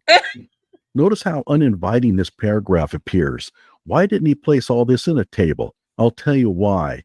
This is padding. He wants to string it all out so that it makes his dissertation look bigger. I also find the next section rather troubling, and not just because he once again should have started a new paragraph. According to the U.S. Census, 46.3% of Black children under 18 live only with their mother, while 8% don't live with either their mother or father. That's right, nearly 55% don't have a father in the house. That number is only going to be higher in the inner city classroom. Right. Yet, if you go to the demographics questionnaire handed out to the kids, it asks them for father's job and dad's highest level of education. A substantial majority of the kids in that classroom aren't going to know. Once again, I just want to pause it to point out the horrible formatting and the grammar syntax It's just in a doctorate degree dissertation. Dear Lord, help us all. Okay, I'm sorry. well. By the way, though, this would have been. And This is a case here where even though this is what was handed out, I would have reformatted it for my dissertation. I think so. I mean, just put a space where it belongs. Is it too? I'm sorry. I'm just laughing at your commentary. It's hilarious. But is it too much to ask to have it formatted consistently and evenly? It is ridiculous. It's Well, ridiculous. and then remember, if you look at the questions or the prompts here, this looks like it was written up in like a couple of minutes in a desperate move to get the thing done before they're going to deliver it. I don't know what happened, but evidently this is a last minute deal. That's why the formatting is screwed up, and why you don't have check boxes, because check boxes take time to set up. Just gender, right? And race and age and grade and religion and and they have to write this stuff in and be able to do it in how long? 15 minutes, you say? Yeah, okay. 50 minutes. But keep in mind also race. What if the student writes Indian? Is that American Indian or an Asian Indian? Or they put African American and it doesn't go along with the actual hope and love. Umar corrects scale. that. So God, all right. We can get back to it. This is just really bad, right? It is. It's horrible. It's horrible. It's a doctorate degree, you all. This is for a doctorate degree. All right. Keep that in mind.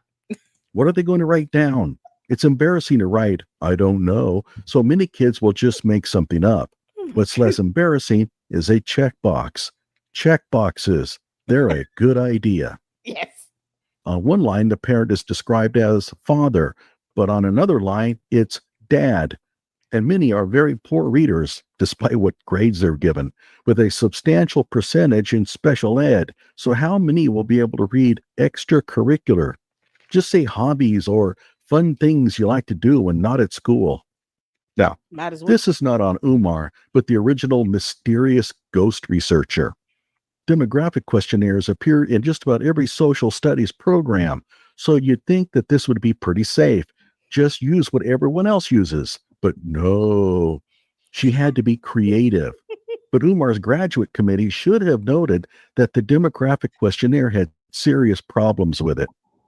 This next sentence is on Umar. Reported occupations for mothers and fathers were very diverse and ranged from blue-collar trade jobs to professional careers. This statement is worthless. I could make this claim in every research paper ever written.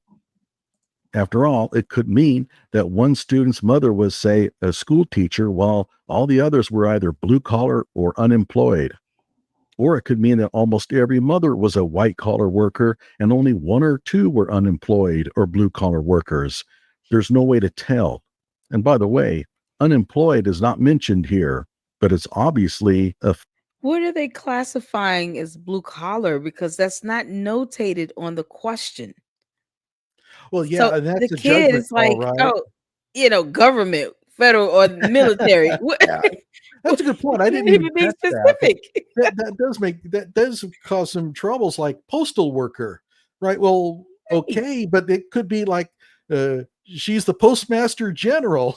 Exactly. Or they put USPS. I mean, who knows what job position they hold? Would the average, fifth grader know the exact job title of their parents? Either way, mother or father. And of what use is it? I mean, you're catching this data for what purpose? Because you don't disaggregate the data out according to it. So this was just like, oh, by the way, we found out that a large number of them work for the sanitation department. Gee, that's wonderful. But I mean, if they put, what if they put the name of, what if they put my parent works at a school and they just put name of the school? Okay, so what if they're the principal? You can't say that they're a blue collar worker versus have a professional career if you have the kids putting the option to notate various types of job duties or the location, or they might not even know what kind of percentage this scale is unbelievable. Umar is a moron. Factor. Let's see. Inner city school in Philadelphia. I wonder if all of the parents of these kids have jobs. Here, the term diverse is empty, means nothing. If you're writing a research paper of any type, be careful about using such abstractions. Some and many are the worst offenders. They mean nothing. Many of the students reported being abused by their parents. Many? You mean half? God. Nearly all? What does that mean? If it's parental abuse and therefore a horrible thing, many could mean only 3. Remember the saying, one is too many. Right. The original researcher relied on the harder SPPC questionnaire, which immediately raises the question as to its reliability and validity. Those are just 2 things you always report on whenever using a questionnaire. While Umar discusses issues that could undermine the reliability or validity of the harder instrument, he never discusses how reliable and valid the instrument actually is. So I went poking around. The National Longitudinal Survey of Youth used the harder scale in a massive research study, and they have a section devoted to discussing its validity and reliability.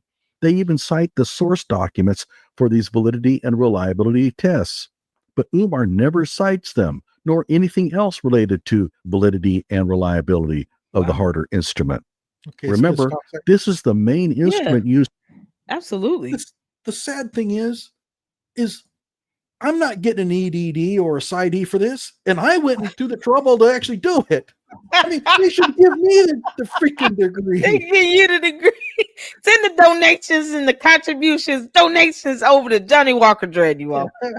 Just because every time he says he has a doctorate degree, send a donation to Johnnie Walker Dread. This is crazy. But yeah, I mean, like, it took me, a little time, but, maybe 5-10 minutes or something like that. But I found it. Why couldn't he do this? Simple. Google search. I mean, we had internet in 2012.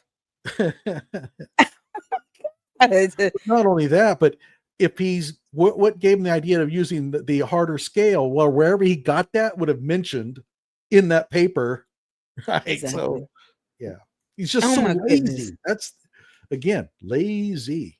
I think he did wait till the 9th hour to do this, to just throw something together, and did that intentionally so that he didn't have to do the research on this, because and knowing him, he probably went to these 3 advisors where it should have been, like you said, 5, and just threw some word salad their way and tugged at their emotions, and they felt bad for him, because I cannot fathom why they approved this. I just can't.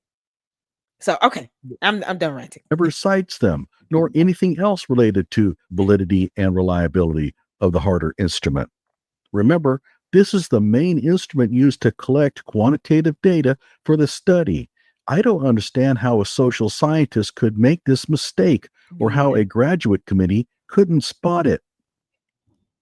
In my previous video, I hammered Umar, or whoever wrote this garbage, for adding 2 mysterious categories to an existing survey without ever defining them or verifying their reliability and validity. and that's a big no-no. You can't just add items to an established instrument for a variety of reasons. Tables 1 and 2 show some serious issues with statistical analysis. In both tables, he just writes p less than 0.05. This p-value roughly describes the confidence in your rejecting the null hypothesis. You see, a social studies experiment usually contains a hypothesis, such as students' math performance is strongly influenced by their scholastic competence, from which you form a null hypothesis. Students in the sample survey will not show a strong correlation between math and scholastic competence. The p-value indicates how confidently you can reject the null hypothesis and therefore provide strong evidence that the hypothesis is valid. Something like that. The problem is that no hypotheses related to these data were ever included in this study. Oh, good. So what does p less than 0.05 really say? But it gets worse. No test statistic is ever mentioned. So I have no way of knowing if the p-value was generated with respect to a t-test, chi-square, or whatever. If you go to table 2, it appears that Umar just assigned p less than 0.05 to anything above r equal to 2 and p less than 0.01 to anything above r equal 3. In other words, he never calculated the p-values at all. And his significant figures are the math is blowing my mind. Oh, it's going to get worse The here in a minute. But okay, so here's the thing about the p-values is that when you put p-values, it makes it look scientific, right? Because you're always going to see p less than 0.05. And so I think that I don't think this is on Thomas Smith. I think Umar stuck those in there to make his paper look, or his advisor said, well, you got to have the p-values. So he just makes them up. He just makes up stuff. I mean, to me, it's like, was this a variance? It could be anything. Yeah, I don't know. There's no information in the dissertation to explain to me what that p represents. And oh my God.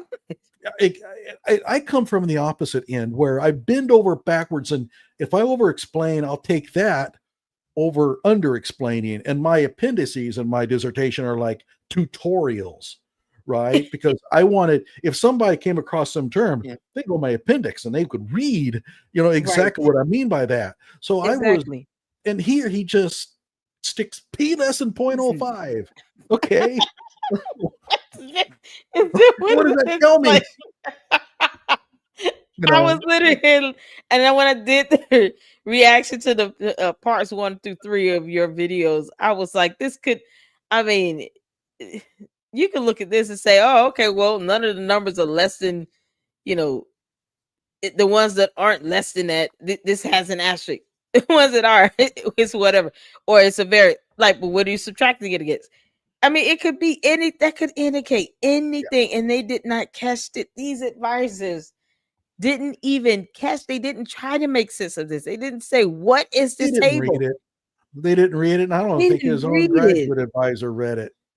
They couldn't have. And who's now the dean of the school, by the way, people. The head advisor is now the dean, PCOM, the dean. That is, they only fall up. They never fall down. It's so sad. Absurd. He knows the R value here to 2 significant figures, but when he squares it, it becomes 0.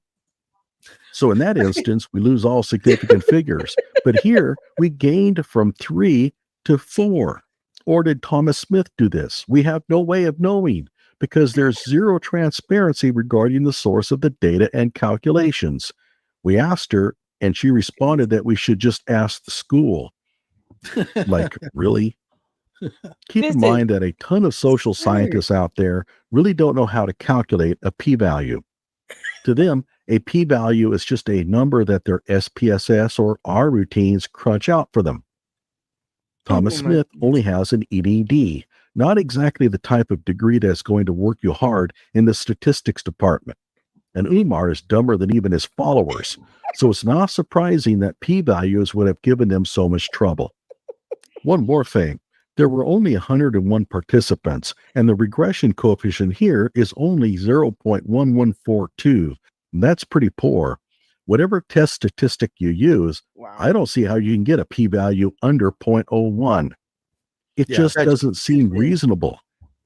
As it stands so far, these people... But correction, it was notated as 101. When they broke it down, it came up to 99. So 2 children are still missing. Yeah, it actually was 101 though, because the percentages, I went back, tracked them, and it only, the percentages only work if there's 101.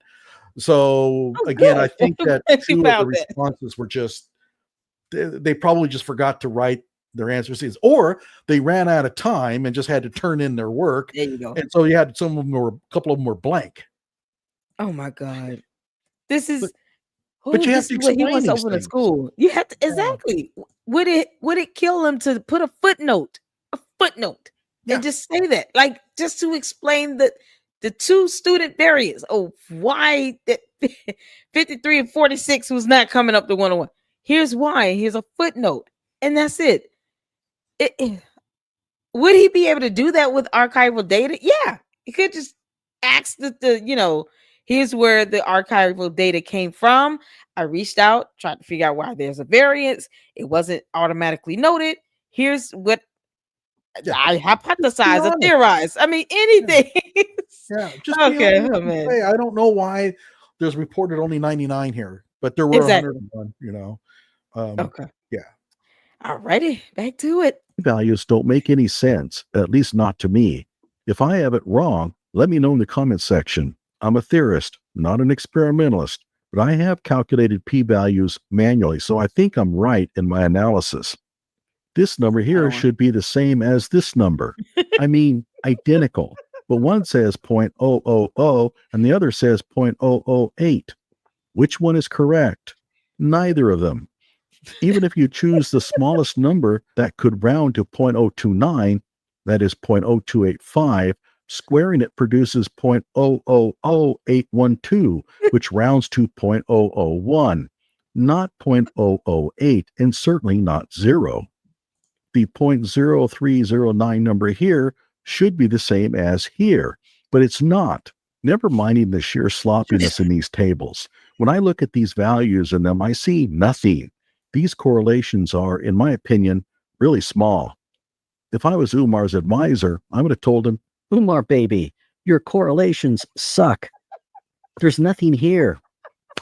Probably because you mashed all the grade levels together.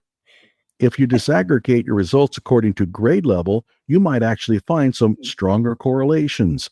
For example, consider the correlation between math and social acceptance. In middle school, you might even find a strong negative correlation with a very tight regression because many middle schoolers who are good in math consider themselves dorks. We'll never know because the original researcher never bothered to disaggregate the data according to grade level. This raises an interesting question. Umar, or whoever you are, students took the time to tell you their grade levels and ages. What was the point of that if you weren't going to break the results down accordingly? I mean, how hard would that have been? It's all in an Excel spreadsheet. For each student, you certainly have a grade level column. Umar has no idea what Excel is. I just want to point that out. Because you know which class you're just storing like data or text stuff, right?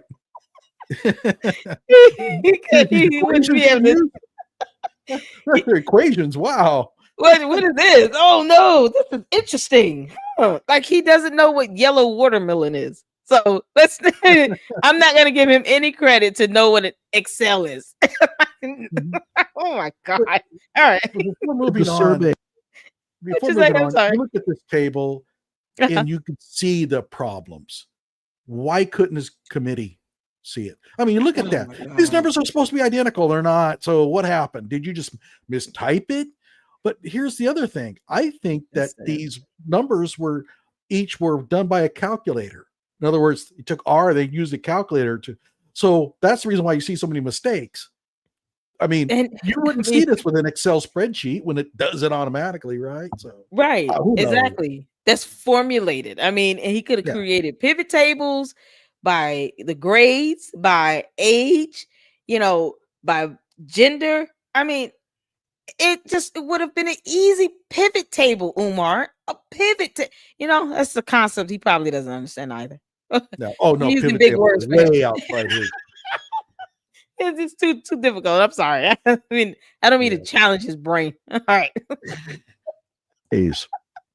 You also probably have an age column, depending on whether your I or B allowed you to associate each individual to their age. I or B? No, what am I talking about? Umar, it was really nothing more than duplicating a column and changing column H to column I in the function call. It would have taken you 30 seconds to flesh this information out, and it might have revealed some very interesting results. Well, assuming the study had been conducted properly. So did you want me to pause? Yeah, this is a problem where you have no intellectual curiosity. This is your research. And the idea would be, I wonder if we disaggregated these self-esteem or self-concepts out by gender, I wonder if we would get something. An intellectually curious person does that. They look at the data and they're trying different things. He didn't do any of that. He just stuck it in there because all he wants is his dissertation. He wants his degree. Right. That's it. That's all he wants. It's like the biggest con aside from him in this almost 20-year-long grip about a school. This has to be and I'm saying this just how I feel based on my reading and the brain cells that I lost reading this dissertation. This has to be the biggest con ever to PCOM and to anything that is good and holy. Oh, you need to watch my Rashad Ritchie ones.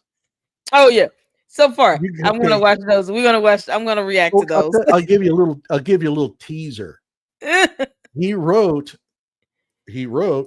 a PhD in like a religion thing, right? He claims his PhD, and then of course, how do you get his PhD? You have to buy it from a German book company. But I got a copy of it, and either he had somebody else write it, or he's the biggest Christo-fascist, anti-black, anti-Asian, or anti-LGBTQ there is guy on the planet. And guess what? The owner of the university, because it's for profit, is a right winger. So Richard Richard, right? You want to back off of that. Oh, this is the worst dissertation. Oh, no. And then, but that one is better than his EDD, which is, in my opinion, the worst manuscript I have ever seen emanating from a supposed graduate student. Oh my goodness. It belies, it just boggles the mind how bad it is when you have typos in your title and you have oh man, I don't want to get too far off track, but no, you're fine. Oh my god, you're helping me to brace for impact. Yeah, I'm bracing you for the impact. Oh yeah. Keep in mind, I have 130 of these videos on Rashad, so his corruption goes way outside Umar. It's just, but yeah. So he's another just smooth talker on YouTube under Young Turks. No, he's not a smooth talker because he surrounds himself with people who protect him for the most part. But yeah. Rashad Ritchie is the biggest fraud there ever was. And by the way, he's threatened to sue me, but come on, bring it on, baby. Bring it on, baby. Richie Rashad. If you sue Johnnie Walker Dread, I don't think that you would have a chance with two lawyers. Just on intellect alone, sir. I just want to give you a heads up. All right. You are shredding this dissertation. Well done. Let's get back to it.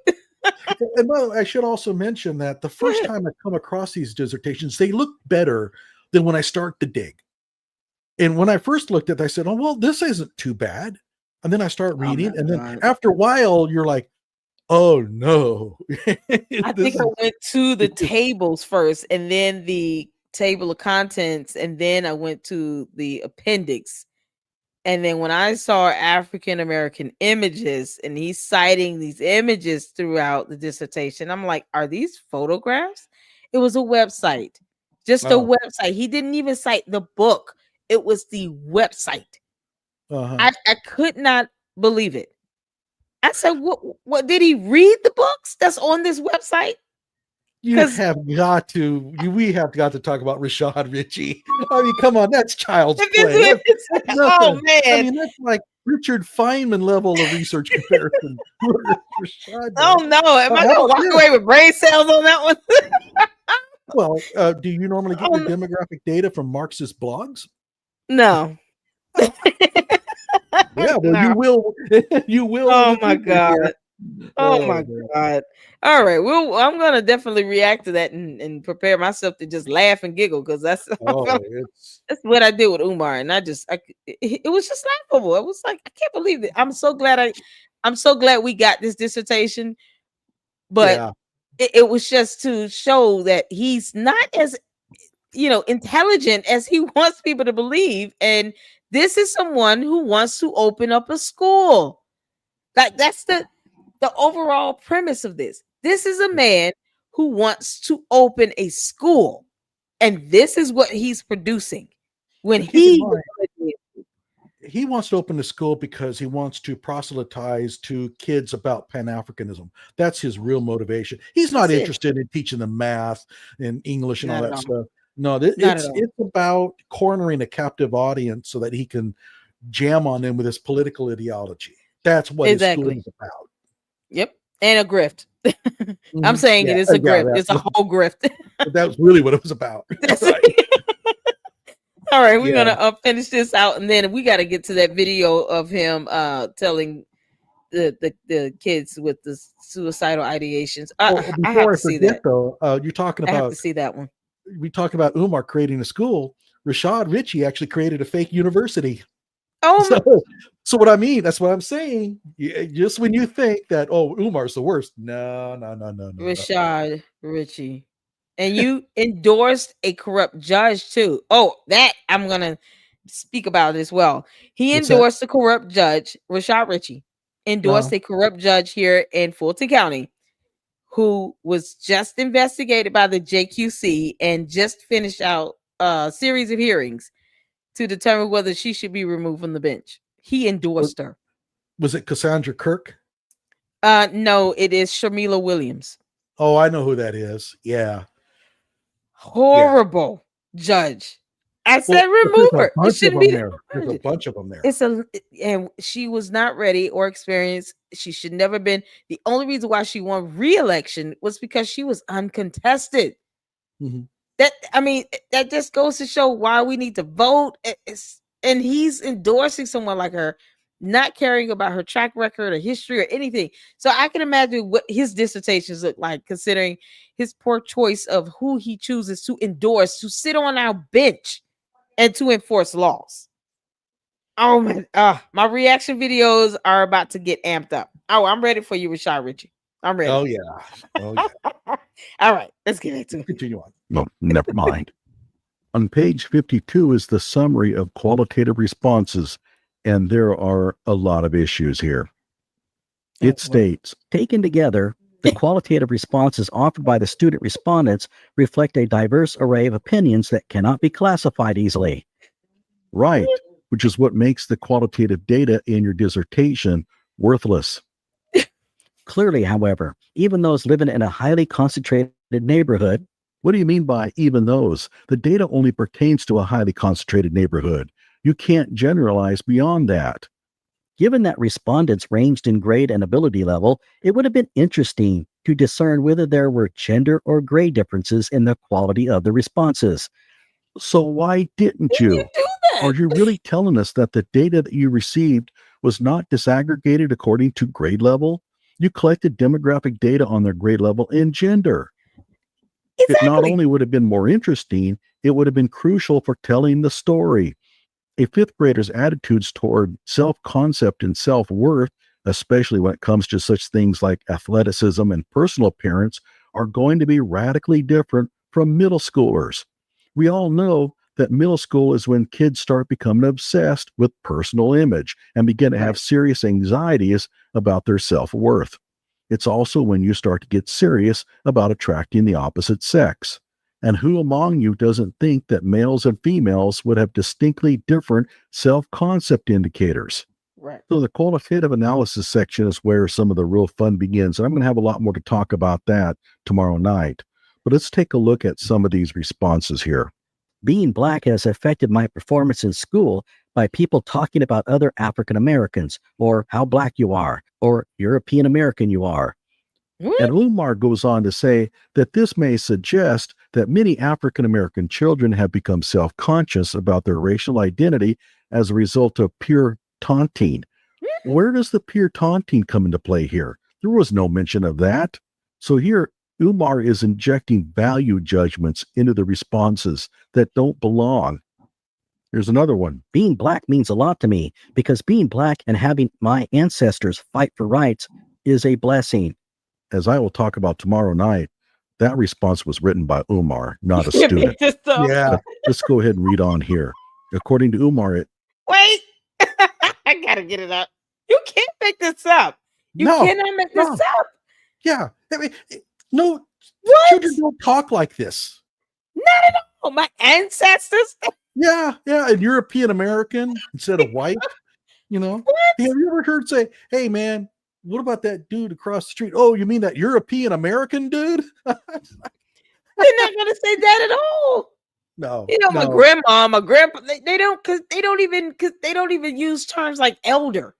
You're talking about But who ancestors. does use the term ancestor? Umar. No one. Omar is the only. He's such a miscreant. And the other thing about it is, he's not even trying. I would, if I was in his shoes, I would try to write it to make it look like a kid wrote it, right? Misspell the words and all that kind of stuff. But no. These people did not read. These advisors, they have done a disservice to humanity. They did not read this dissertation at all.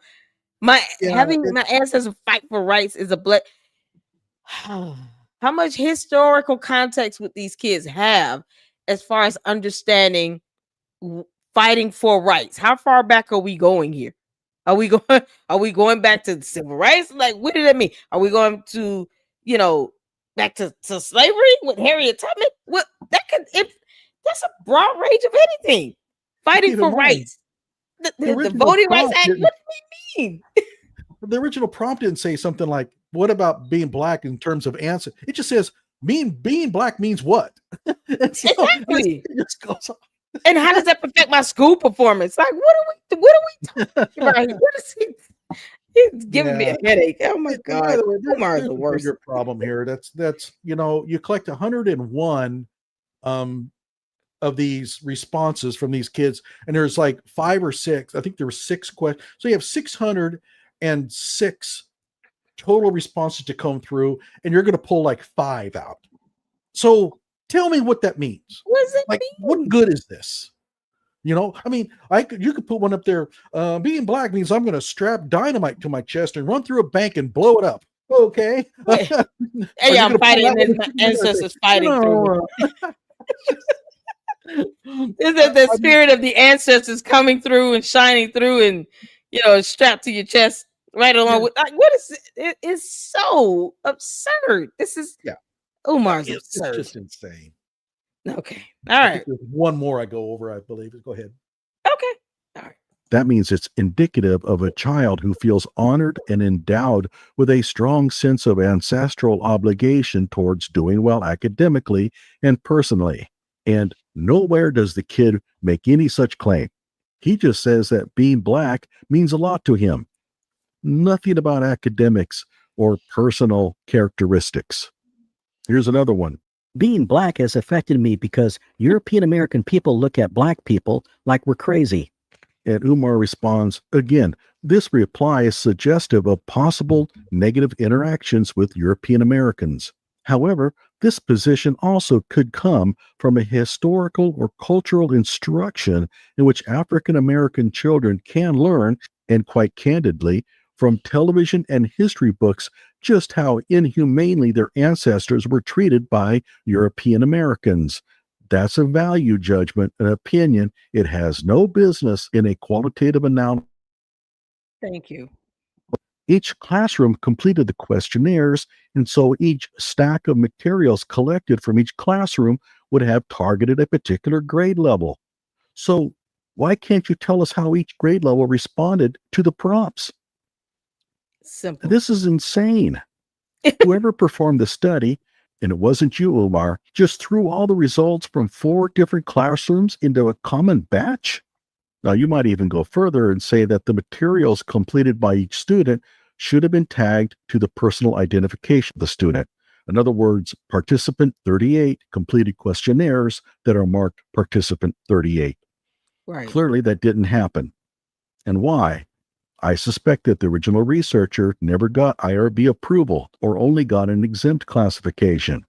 Once you make it possible to trace a questionnaire to the student who completed it and their grades, the IRB approval becomes far more stringent and therefore requires more effort. And we can't have that. I mean, Wow. effort. Oh, that's the E word. Here's what pisses me off. If I was Umar and I came across this archival data and noticed that it didn't contain that which was important, what would I do? I would set up a study with questionnaires designed for what I was seeking to uncover. I would have arranged for classroom students to receive these questionnaires, and I would enter the data and perform the calculations. That means I would have had to undergo the rigors of the IRB approval, which would require that I take part in the IRB's mandated trainings. And yes, doing all that takes time and effort, but that is what is supposed to make this doctoral level research. Right. Umar didn't want to do any of that. He simply wanted to lean on the data collected by someone else and probably their calculations as well. But I think it's even worse than that. And if you're interested, stay tuned tomorrow night at 8 p.m. EST as I will live stream with Lady Luck Club and reveal what I think truly happened with Umar's research. And it's bad. Like my That's video weird. and subscribe to my channel. Okay. That's so do weird. you wanna- Uh-oh. do you want to hear what I think happened? What happened? Well, I think I've already kind of laid the ground of it, but let me Him just being kind of lazy. Yeah. overview Let's it off here. from that. So Umar goes in and he wants to get this doctorate for a couple of reasons. Number one, it fits in with his, Pan-African black supremacism thing, right? Mhm. Lofty degree. It's hard to be a black supremacist if you don't have much education behind you. Right? I mean, it's just kind of, it just doesn't look right, right? And it's the same thing with Oh my Rashad Ritchie, who claims tons and tons of degrees and posts them on LinkedIn, and then he pulls them off when I criticize him. But so he wants this doctorate because, one, it fits in with his Pan-African ideals of supremacy, and also he wants this school. And so he needs to have justification that shows that the real way to learn mathematics is to be proud of your culture. You got to learn your culture and you have to be proud of it. And if you have enough racial pride, well, you're just going to do better in English. I mean, and you're just going to do better in history. Well, maybe history, I could see it, but right. But there's no mechanism for the others. But that's what he thinks. So he wants to have this school. And so he gets in and he wants to get this doctorate. He goes to graduate school, and I think he probably had somebody helping him on the homework and stuff, doing it for him. Yeah. And then, but now it comes time to get the doctorate, and he's got to do a research study. Well, he probably put something together. Like, here's what I'm going to do. I'm going to get school children. I'm going to give them these questionnaires. And then somebody walked up to him and said, "Did you get IRB approval on this?" Well, no. So he probably submitted it to IRB, and they said, no. It doesn't quite work like that. Here's some trainings you have to go through. You're going to have to verify the validity and reliability of these new questions you want, right? Right. And so he thought, well, now what do I do? Well, he's got a friend, and this friend is Tamara Thomas Smith. And I don't know if she's a friend, and I don't know their relationship at all. Okay. But he does know her. and she happens to have this data sitting on her laptop from the surveys that she administered earlier, like 2 years prior. And he probably did his, come on, you got to help me here, come on, whatever cookies or whatever. Right. And of course, he asked her three times. Little Debbie snack cakes. Everything. And so she gives up the information, this stuff to him. Okay, now he collects it, but there's a problem. It has the harder inventory, but the harder inventory doesn't have the juicy questions he wants. Right? He wants questions that point to racial pride, but it doesn't have those. So he creates these two new categories: hope in culture, and chicken and rice. It could be anything. Adds it to the inventory. I think that Thomas Smith doesn't even know that he added these on there. Wow. And so if you go, so he adds them on there in the appendix, but the problem is there's still no data, right? Because she didn't administer those. So what does he do? What does he do? Create it. He fakes it. Yep. You just now, mix how it do up. I know that he fakes it? Well, I don't know. But look, if we can go to the actual dissertation. Yeah, sure. And we could look up table 3. Okay. Hold on a second.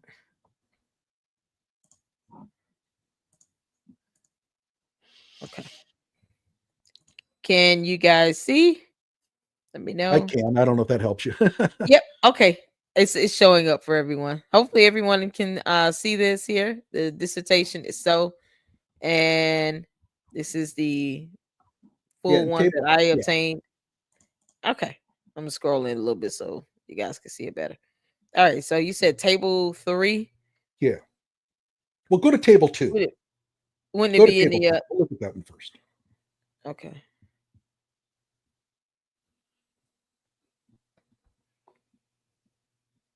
Oh, and by the way, be in the table of contents, right? Because Lord, hold on. List of tables. I should mention that we kind of know already that Thomas Smith didn't administer that Harter scale with the European American lingo, right? Right. So that was something he created, I'm pretty sure, after the fact. There it is. There's table 3, but let's go to table 2. You said table 2, right? Yeah, table 2. There we go. Okay, so if you look at this, and you got scholastic competence, social acceptance, and the athletic competence, these are your harder inventories. Okay? Right. Now, if Thomas Smith included hope in culture, why isn't that showing in here? Right. Now go to table 3. Yeah. Oh boy. There they are. Oh, he was so lazy that he didn't even want to recast the tables to put hope and culture in them. He just creates a new table. This is so ratchet. It's so ratchet. Okay, so where the numbers just so red. I mean, where are the numbers coming from? Yeah, and I did some looks on it. I looked at the right-hand digits on the R columns. The 7s show up too often. Also, if you multiply 0.264 times itself, you get 0.0696. And if you do 0.307 times itself, you get 0.0942. And it gets that way every one of them. However, these are supposed to be floating point numbers, so you shouldn't get the same numbers that you have on R squared every time. However, I did run also the statistics on how likely it would have been. It's not strong enough for me to make any claims. So it looks fake, but I can't make a claim about that. However, the idea that he broke out those two by themselves indicates that he just didn't want to go through the trouble to take the table that was provided to him, table 2, and redo it. Oh my God. You got I mean, this is so, he's like you said, he's so lazy. Yeah. He's lazy. I would be This is if I was a betting embarrassing. man, if I was a betting man, and they said, you got to put your entire life savings on a result, what would I do? I would put them on the fact that he wrote those numbers down. Those are not from experimental. Not at all. And if that is the case, kiss your dissertation goodbye, because that is academic fraud. It is. The fact that he even, some of the information was translated over from 2 other dissertations. That's too, this copy paste. The aspect of plagiarism just comes up too many times in this, and this is just fraudulent data. I mean, you just forged this information in here, and it's. I want to be careful. Well, let's just say it's in our opinion. Well, I'm going to put it this way. It raises a very interesting question as to, was this data actually collected from Thomas Smith, or did Umar make it up? Wow. It's either one or the other, because if and ultimately, and you saw the email I sent. Ultimately, the question is to Thomas Smith: did the harder inventory that you administer, did it have these hope and culture questions? If it didn't, then the question goes to Umar: where did you get these numbers? Exactly. Yeah. Exactly. So he can't say he got it from the results of the test. And he can't say that. If she did include them, then I'm going to be asking her, why are you using European American terms when you work for a school district, and the other terms had black in them? I mean, it just so. But that's as far as I can go with it. I really want to avoid accusing anybody. Oh, by the way, if you stop here, it says a principal component factor analysis using Viamax, it's actually Varimax, rotation and Kaiser's criterion to extract factors was conducted for the 7 culture scale items. And what does that say? I got the and revealed 2 factors. And revealed 2 factors: race pride and race identity. How in the hell do you get race pride and race identity out of those questions? Come on, right?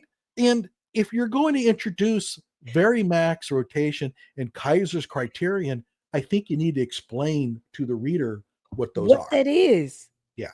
Especially if it's not spelled correctly. Yeah, he misspelled Varimax. We still wouldn't know. I'm not too big on worried about typos, except when they're in the title of your dissertation, right? Right, yeah. So we make these mistakes, but there's no way that you could take those questions from the harder and you go, oh, you put some hexes on it, right? Oh, and you mix it up and you mash it up. And from that, the tea leaves, you read race pride and race identity. Oh, my goodness. Especially getting strong correlations out of it. It's like and hope and culture scales. I mean, this is just insane. This is why I said this has to be the biggest con to PCOM that they let happen, because they did not read this. They let this happen. If they would have went over it and at least went over the data, they would have said, okay, dude, you didn't cite anything. Who is this? Dr. Thomas woman, what's going on? What is hope and culture scale? Data, right? Exactly. Yeah. So, and if you want, you can go to my very latest shorts video, which is 1 minute long. Okay, let's go to that. Yeah. Because it's kind of on this. Okay. Let me go back to that. And because I think I have that one saved, and then you have to tell me the name of the video. It's the very last shorts one I did. No, I mean the other one, the other video regarding him giving advice to. Oh, that one? Yeah, I'm gonna have to. I can look that up while you're doing this. Okay, hold on 1 second. Let me share my screen. That was also a shorts video. Okay. And all right. So here's the shorts that you did, and this is what you did today, I believe. Yeah. Okay, cool. So we'll go ahead and play this. This is less than a minute. So let's get to Lately, I've been butchering Umar Johnson's dissertation. Should we call him Dr. Umar? No, and my videos explain why. As a more minor example, consider this statement from his dissertation. Awad found that academic self-concept in a sample of African American college students was predictive of subsequent GPA, but global self-concept was not. Umar, Awad also found that Racial identity did not predict either grades or test performance. it's right here. You couldn't have overlooked this. Gee, that kind of disputes your worldview, doesn't it? But you decided to leave it out because intellectually dishonest. If you'd have actually bothered to read Awad's paper, you'd have noted the following. Shavu supports your worldview, but you never cited him. And this would have provided you with justification for carrying out the study described in your dissertation. But these statements were not in the abstract, and you only wanted to read the abstract because lazy. Yeah. Oh, I'm so putting this. Let's get the link to this video in the chat. This was amazing. And it goes back to what you were saying about, the laziness, the inconsistencies, and the failure to cite your sources. It's just that simple. Citation. Give them credit for the information that you include in your dissertation. It's what I learned in 5th grade writing an essay. How did he get through high school not citing sources? Well, and keep in mind, what it shows there is when he went to do his research, he only wanted to read the abstracts, because pulling down the paper and actually reading the paper, well, that's the E word. The E word effort. So he just reads the abstracts, and if he finds something in there, and in that case there, right, the sentence after the one he quoted basically blew up his argument, and he just totally ignores it. That's just no good. Yep. That's no good. Yep. Oh, by the way, let's see, do we have a private chat I can well, I could actually put it in the public chat here if you want. Yeah, go ahead and drop it. I just need to I'm on your page, and you said it's a short. I already have it here. I'm pushed it. Okay, I just posted it in the chat, the public one. Okay. Oh no, I can't click on it. Oh, I can show it, but I can't click on it. Oh no. Okay, well, the name of it is Dr. Umar gives bad advice for parents of troubled children. Oh wow. When did that happen? Oh, I don't know when. It's been probably a little while. And okay, hold on, doctor. Yeah. There's the title. Did you find it? For troubled children? Yeah, if you just type in YouTube search Johnnie Walker Dread, Dr. Umar Troubled Children, I'm sure it'll come up. Oh, this was a 5-minute video. Let me get to it.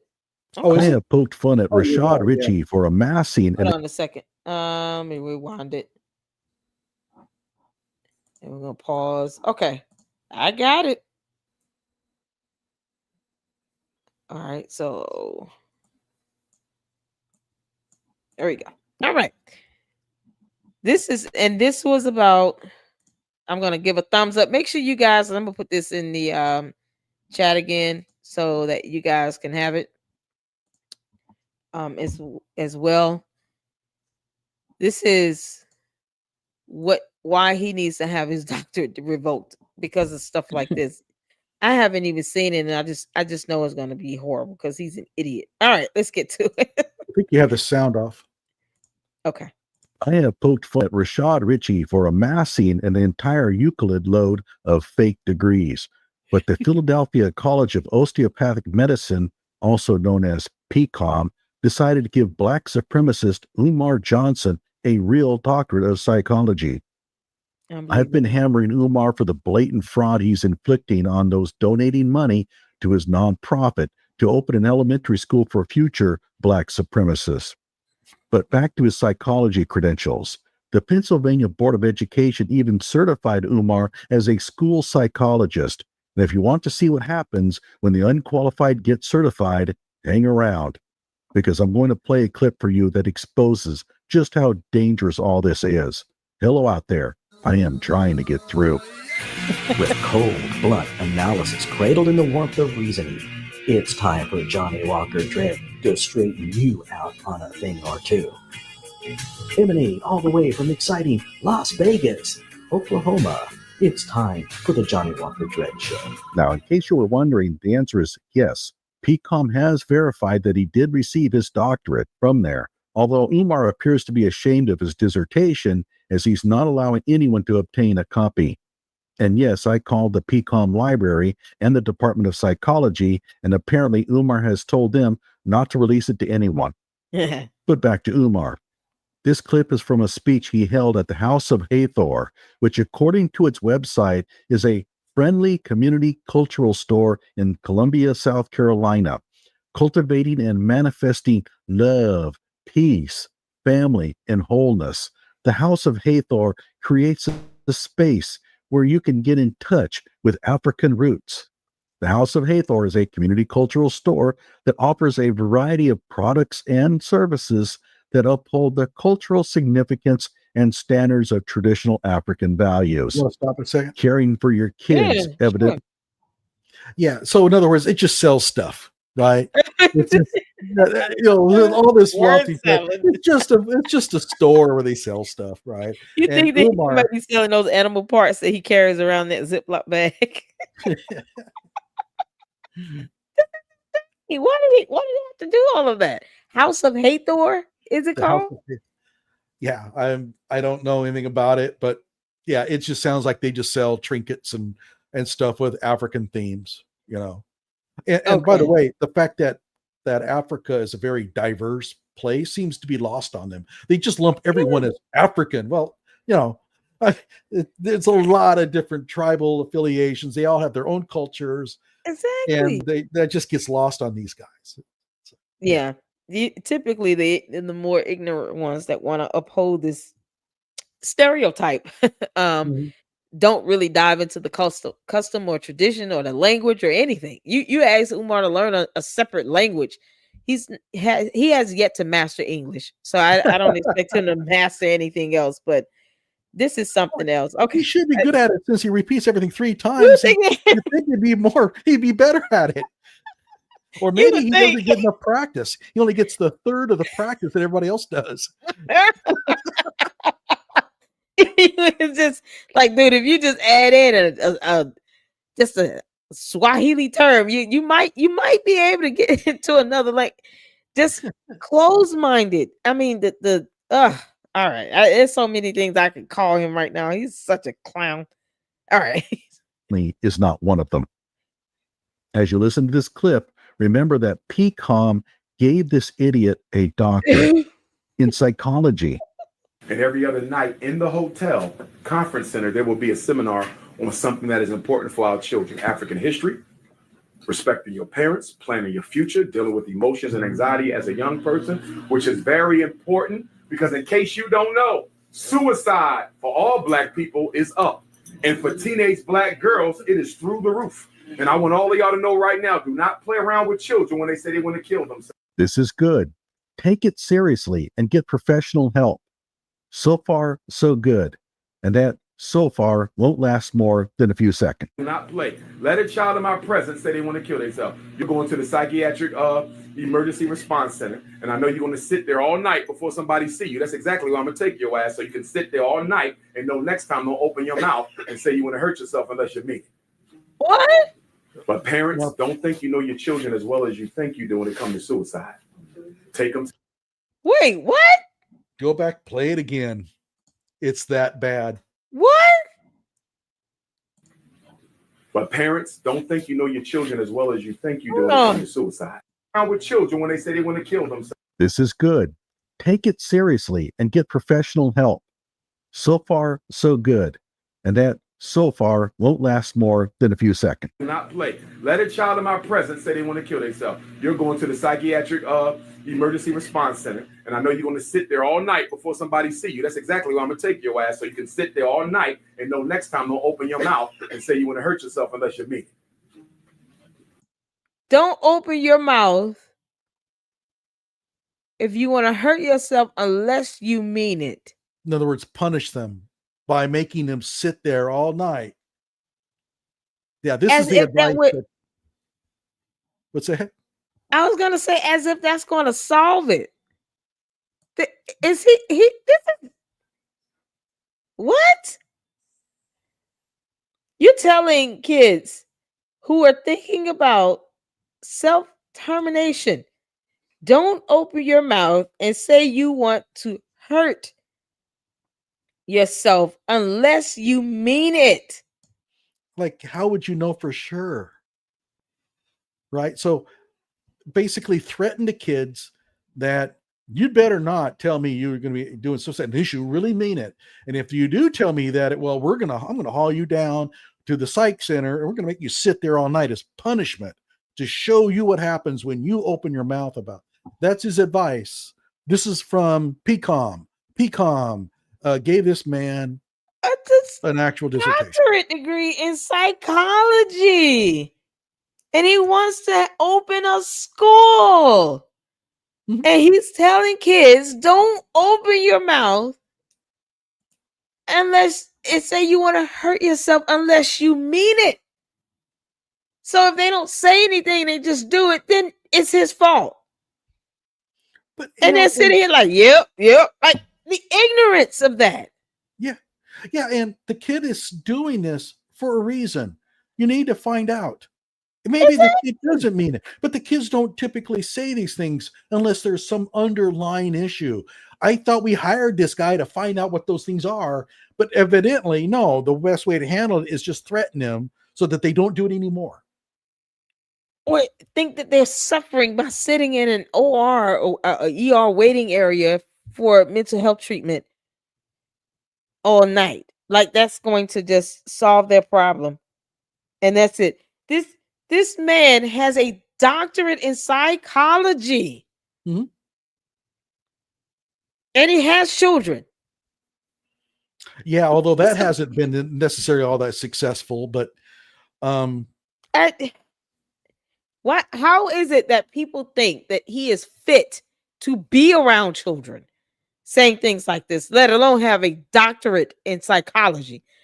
I can't take him serious. I just, he is a danger. Some old man would say that, some uneducated old geezer would say about it. Let me tell you something, how you handle that. You tell them kids that the next time they come in there with them fake their suicide, I'm going to knock the crap out of them. And that'll stop that. That's what you kind of get from some uneducated old dude, Right. not from Ignorant. a psychiatrist or psychologist.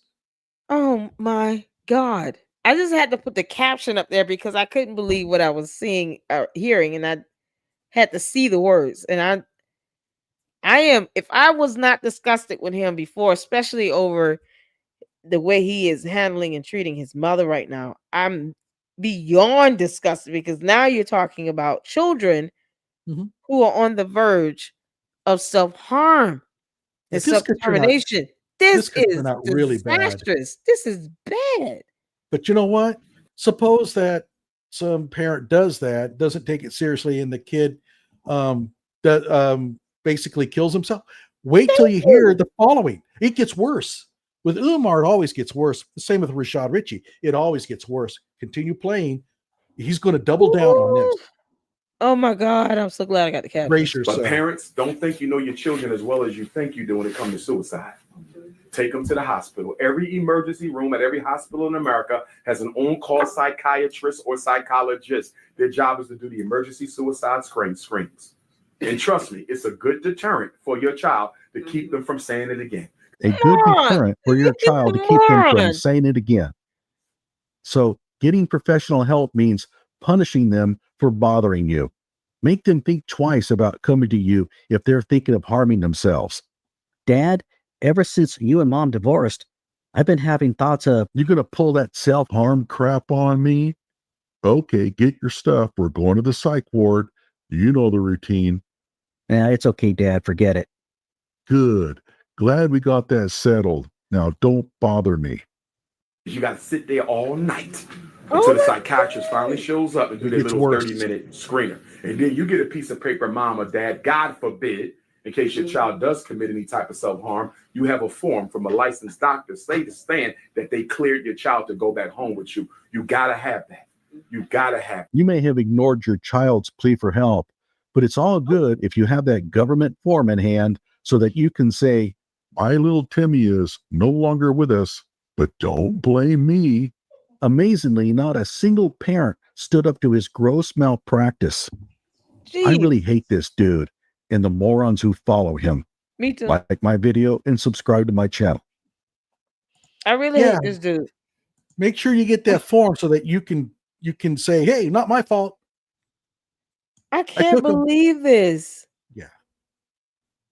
And like there are some people who get in front of certain crowds and say stupid things. A lot of politicians do, right? Because they think that what they're saying is going to resonate. I don't think that's it here. I think this guy has just got a screw loose, and I can't imagine, even if I thought that way, I'm not going to say that publicly because I have a psychiatry doctorate and I'm not supposed to talk like that, but that's Dr. Umar. So and I just refuse to give him to call him doctor or anything. He's a clown. Mhm. He's a clown. As a matter of fact, it's hard for me to just dignify his existence by saying his name. And if I'm gonna say any name, it needs to be the one on his birth certificate. I mean, this idiot And has here's no something that- idea how dangerous that is. Yeah. I think that the community of people like us, we should start calling him Mr. Umar, because that will get under his skin. That will bother Just him. Umar. I wouldn't even Mr. say Umar. Mr. Umar. Like I literally, when I do my content on him, I just say Umar, or I'll say Prince of Pancrust Pizza. I don't even because that's how I don't take him serious when it comes to his intellect and his education. I just don't. He is so ignorant. He's a buffoon, and he has no integrity or morals or anything. He doesn't think. It's like he doesn't think past 5 minutes. He doesn't think about the long-term effect of his actions and his words. He doesn't care that he has influence to the extent where people are listening to him. People are asking him to come out and do speaking engagements. I mean, it should be nothing more than a comedy tour. People should just be laughing at what he says, but they should not be taking it seriously. Unfortunately, there are people who do. And you have some young people. You have women who are mothers, who have children. They're taking stuff like that in and they're absorbing it, and they're saying, "Yeah, that sounds about right. Don't come at me talking about you want to self-harm. Like, what are we doing here?" So he perpetuating these stereotypes as if we don't deal with that in Black communities or in communities with single parents. Like they're not facing enough hardship as it is. Now they have to add on their parents ignoring, the children from who have self-harm ideations. It is absolute madness. It's absolute madness. And I just can't imagine, like, I would be trying to get my child help. I'm a mom. Mhm. I'm hearing this as a mother. That's probably why I'm just like real riled up right now, because I'm hearing this as a mother. And I cannot imagine as a mother my children even having a thought and not doing something about it, not taking them to get help, not taking them to a psychologist or someone that they can sit down, a mental health specialist, and get. I don't care if they do 4 or 5 sessions. Whatever it takes for them to get to get to the root of the problem. That, like you said, there is a reason why they probably feeling this way, because it's not normal for a child to just be walking around thinking they're gonna take their own life or harm themselves. That's not normal. And Yeah. he's not even advising treatment. He's sitting here saying, just take them there so they can feel tortured, waiting and sitting in the waiting area. And then that's it. And then they won't bring it, they won't say it again. Okay. Yeah, somebody in the audience should have stepped up and said, look, I'm sorry, but I'm walking out. I'm not doing this anymore. I mean, the rest of you guys want to listen to this crap, you can, but I am not. But no, they all just sat there and ate it up. And agreed with it. And it's, why do people listen to it? Because I think some of them, he provides that which they crave, and that is respect.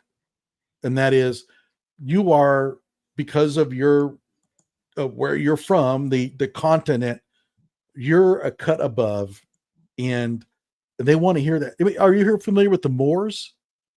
Yeah, the Moorish Americans. Yeah, there you go. It's the kind of the same thing. I mean, they think that George Washington was black. Some of them do. And, Morocco owns the United States. Sure. And so, and again, it's about power and respect. And quite frankly, the best way to handle this is go to school, work hard, get a good job, be a good person. That's the best respect you can get. That's it. But they don't see it that way. And I think that those things are just outside their reach. They're either too lazy, or they're just intellectually stunted, or whatever, but they think they can't achieve those. I forget who it was. There was a former University of Oklahoma player, and a person asked him, well, how are we supposed to compete with you in terms of, being a father? I mean, you're a hero, and how can I be a hero? My kids are always looking up to you. And he goes, if you're the most honest person that kid knows, he'll look at you as a hero. Right. But that seems to be out of bounds for these kind of people. And instead it's about doctorates and the Rashad Ritchie is, by the way, far worse than this, but boy. Man, I don't think he's given out dangerous advice like that, but this is dangerous. The theme and the backslapping. I mean, and with him, it's a network. Like as in introducing his friend as Dr. such and such, and his friend comes on the stage and, yes, Dr. Ritchie. Well, Dr. such and such, and then you find out that his friend got an honorary doctorate from a GED prep academy. Oh my God. Not even a high school. This is not even real school. The GED prep academy gave him an honorary doctorate. So now Rashad calls him doctor, and they call doctors this. And there's this web of these people, and there's actually an accreditation mill out of California that runs out of an old preschool that actually accredits all of their diplomas and stuff. And it's wild. It's wild beyond anything that you've experienced. So we need to do another show. Oh yeah, absolutely. We're you know what? You email me whatever time you have available next week on Tuesday or Wednesday. I am planning on having the criminal defense attorney Brian Steele. So I'm going to confirm that interview, and Lene Stacks, shout out to her being in the chat, joining the show, has agreed to do interview here in the LLC. So we're going to schedule that tonight because I'm so excited. So yes, if you have something available Tuesday, Wednesday, let me know and we will do another show, because Wednesday nights are better for me. Okay, cool.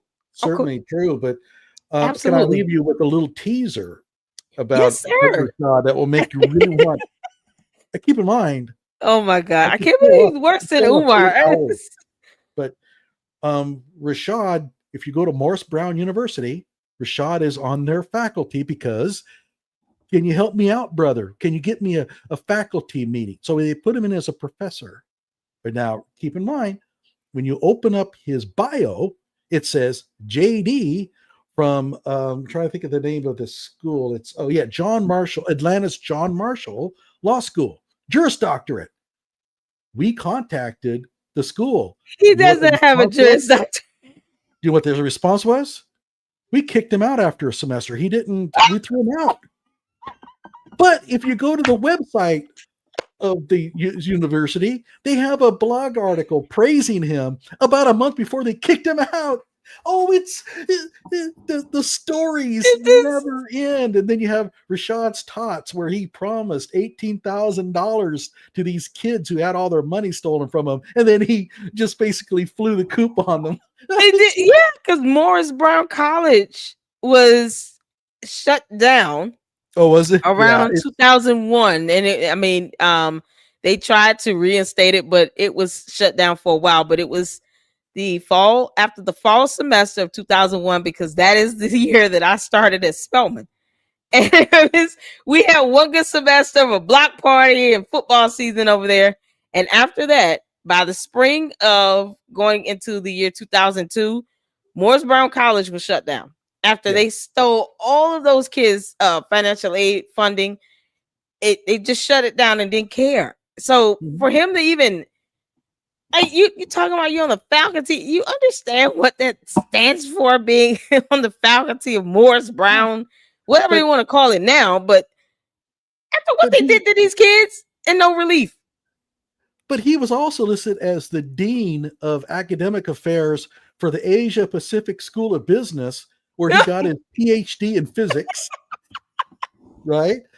But the problem is, when you go to the Asia Pacific School of Business and you see a picture of the university, it's another university where they photoshopped Asia Pacific School of Business on it. Stop it.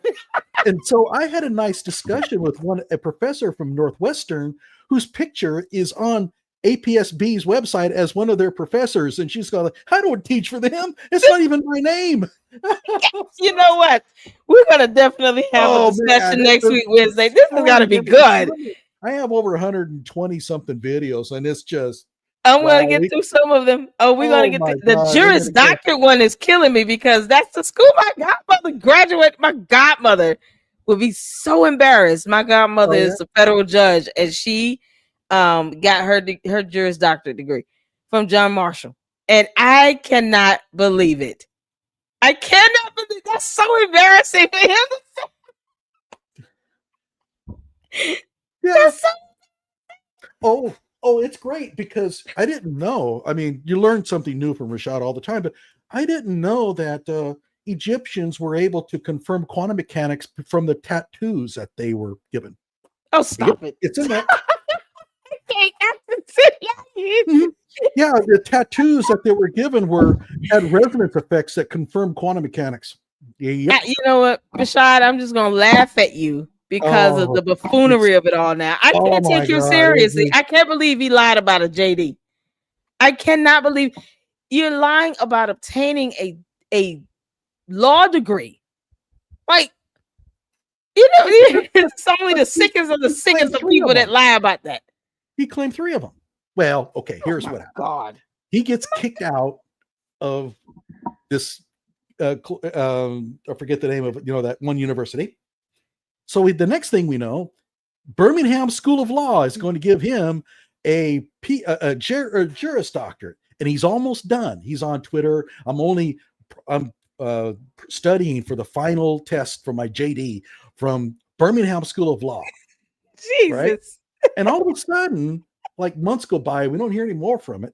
And then on LinkedIn, underneath that, inside the actual explanation, he says, well, I didn't get my Juris Doctorate from the Birmingham School of Law. I got it from the University of the Renaissance, or Renaissance University, right? And then he doesn't tell you where it's at. It's Renaissance University of Haiti. What? Yeah. So he claims now that his Juris Doctorate is from a Haitian university that only teaches in French, right? We don't know French. That is war torn, couldn't possibly you can't make this. And so, however, it gets better. Johnny. How do you pick this university? How do you pick this one?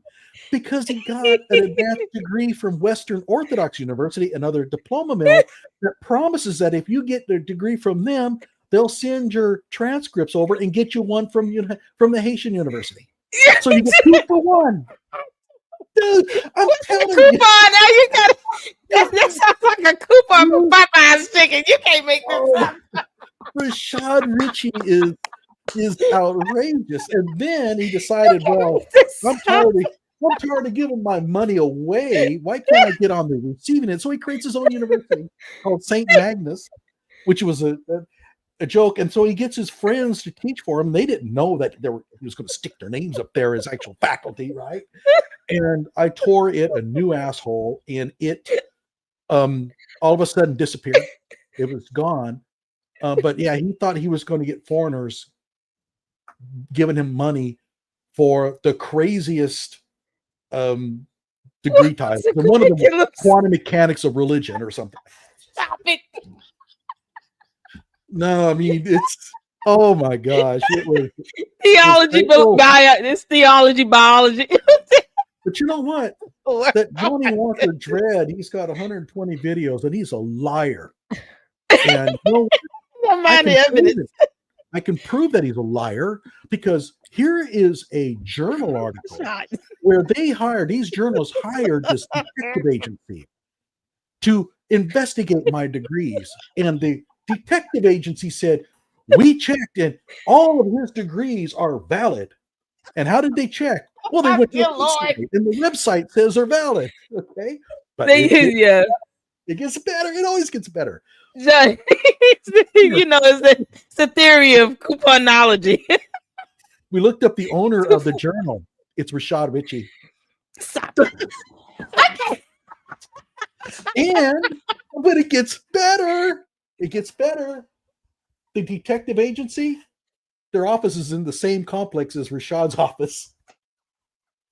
You wouldn't go next door and be like, hey, did I get my coupon ready? I need to figure out. I got a school in Haiti I got to graduate from in 3 months. Y'all need to hurry. You can't make this up. No. I mean, cartoon series. You literally can't make it up. And he was posting so many fake, and I'm being serious here. He was posting so many fake announcements and degrees, I couldn't keep up. I told my friend Brian that, dude, I can't put out another video right now. I'm still trying to do the editing on this fake master's degree. So at one point he had like 3 PhDs, 2 Juris Doctorates, I think 5 master's degrees. Oh no, not a medical degree in that. But then he wants to get a real master's, and it turns out that Dartmouth has this absolute loser program. And I think they admitted him, so he can't have all these fake degrees up on LinkedIn. So all of a sudden he starts purging them. So now you see a lot of these universities. And one of my shorts, I said, "Hey Rashad, you just admitted they're fake because you pulled them down." You know. And there are some degrees that are so embarrassing that he doesn't even claim them on LinkedIn. It's just, but how can you claim to have graduated from John Marshall School of Law with a JD? And there's no evidence. They kicked you out after 1 semester. That's not the same thing as having graduated. Is it the definition of the term graduated that he does not seem to comprehend here? What are we dealing with? It's like the man has, the way you're describing him, he has multiple personalities in his head, and he just can't keep up with which voice has graduated with what school. It's just one personality with the Morehouse, another personality went to John Marshall. He just can't keep up with him. 18 people living inside his head, and he just doesn't know what he wants to see. He led police on a chase. They're chasing him down, and he's running off because he got drunk and slammed his car into another one. It's so comical. I mean, crazy. Oh my god! And we got to do it. I mean, and I will say this: we're doing it. I know that you out there in viewer land are not going to believe a large part of it. Believe it. I have the receipts. I prove everything. That's what we love here. We love the receipts here. Yep. You know, and how they keep him on at the Young Turks. I don't know. It's the word salad is the way he articulates, and it's like, dude, just be a YouTuber, just be a content creator, just be a journalist. I mean, he doesn't even do research, I don't think. Just be a commentator. That's all. Like, that's it. Like with Umar can just go and do speaking engagements. He doesn't have to open a school. He doesn't even have to claim to be intelligent at this point. He gets enough speaking engagements. He still gets people that want to hear him. He gets, interviews with the Breakfast Club, and because Charlemagne is kissing his butt, and he gets, enough notoriety where people still pay attention to him when he goes live. Just be a content creator. Why go for school? this fall, you're going to get the Judge Richie show. Oh, good That's going Lord. to come out on so he's going to play a judge like Judge Judy. Yeah. See? My godmother told me stop taking the show seriously. He doesn't have a law degree. What is he doing? I just can't wait for Judge Richie to come out. Oh my God. Be something else. And I know what it's going to be. It's he's going to play clips of the viral clips, and then he's going to weigh in and decide who's guilty and who's not. And I can tell you who's going to be guilty every time, right? every time he'll invite those people involved. Of course, the people that he's going to blame are not going to show up. Of course, they can't defend themselves. It's going to be a total nightmare. But yeah, Judge Richie, that's coming out this fall. So oh my God. I guess we'll be, mocking and laughing at that because he doesn't have a spine, and I just love it. He can't handle it. But thank you so much. And listen, we're gonna do this on Wednesday. Yeah, absolutely. If you guys have any questions, email me at LadyLuckClubLLC at yahoo.com, because we're going on 3 hours. And I don't want to continue to take up your time. And I appreciate you coming on, speaking with us. And we will be back on Wednesday laughing at Rashad Richie because he's a clown. I cannot believe he tried to lie about getting a Juris Doctorate. That blows my mind. But thank you all so much. Thanks again. Johnnie Walker Dread. So we'll do the same thing on Wednesday, and we're going to laugh at Rashad Richie and have some cookies and milk because you can't take that clown seriously. So you guys tune in. I'm going to schedule that, and we'll sit down and schedule the time as well. So look out for that. You guys make sure you check out Johnnie Walker Dread YouTube channel. The link is in the chat. Check out his content. He has a fantastic 4-part series on Umar Johnson's dissertation breakdown, and it is worth every second. I laughed when I reacted to it, and I had a good time. Great minds think alike. Thank you so much for tuning in, and we'll be on Wednesday. That's right. All right. You have a good one. We'll do it. All right. Sounds good. Thank you so much, Johnnie Walker Dread. I'm going to drop you off and now give some final words. Thank you so much. And thank you to your channel, your supporters for tuning in as well. Yes. And thank you. All right. Take care. Have a good one. There you go, you guys. Thank you so much, LLC. You guys are awesome. Almost 3 hours. You guys, please email me questions and any comments, anything you want me to share. At the beginning of the show on Wednesday, I will make sure I ask the questions that you guys have from tonight's show. And we have Lene. Is Lene still here? Lene? Oh, we got a super. Thank you, Andre. Listen, I forget to say we have a $25 goal every live stream. I forget to say that. Y'all see how it goes? We have $25 goal. It goes towards the channel and the expenses for the content, like the StreamYard and Xfinity and the light bill, like things, I would need to create content here. I forget to say it. But thank you so much. Shout out to you, Andrea, for the 189 super. They're professional con men. Yes, they are. And the worst part is that they have an audience. They have people listening to them. They have people that are tuning in, and they know it. They have influence, and they know it, and they abuse it every time they get in front of a camera, in front of a mic. They abuse that influence, and they take no responsibility. And the idea of Rashad Richie trying to sue Johnnie Walker Dread is no different than Umar, threatening to sue Lynn and Honor. all because they're exposing them and they're putting out the truth. They put out the evidence. They want to alter reality for all of us, I guess. Like, we don't know what we're seeing when we're researching information. Umar, you can kick rocks. It's like they don't care that if I put out information from the court docket on that writ of monitions and read the information that we know what we're reading, it's like in their word, it just doesn't exist. And it's ridiculous. You can't alter reality for everyone on earth. You might be able to brainwash some of the people that just enjoy hearing you say, things that they agree with, albeit it might not always be factual. Most times it's not with Umar, but it doesn't mean that you get to alter reality, and the irresponsibility that their influence, they know that they have with their influence, and just saying reckless and dangerous things is sickening and disgusting. So we're going to continue to dive into Umar and hold him accountable. And every time he goes out and says and does something dumb, we're going to call it out for what it is.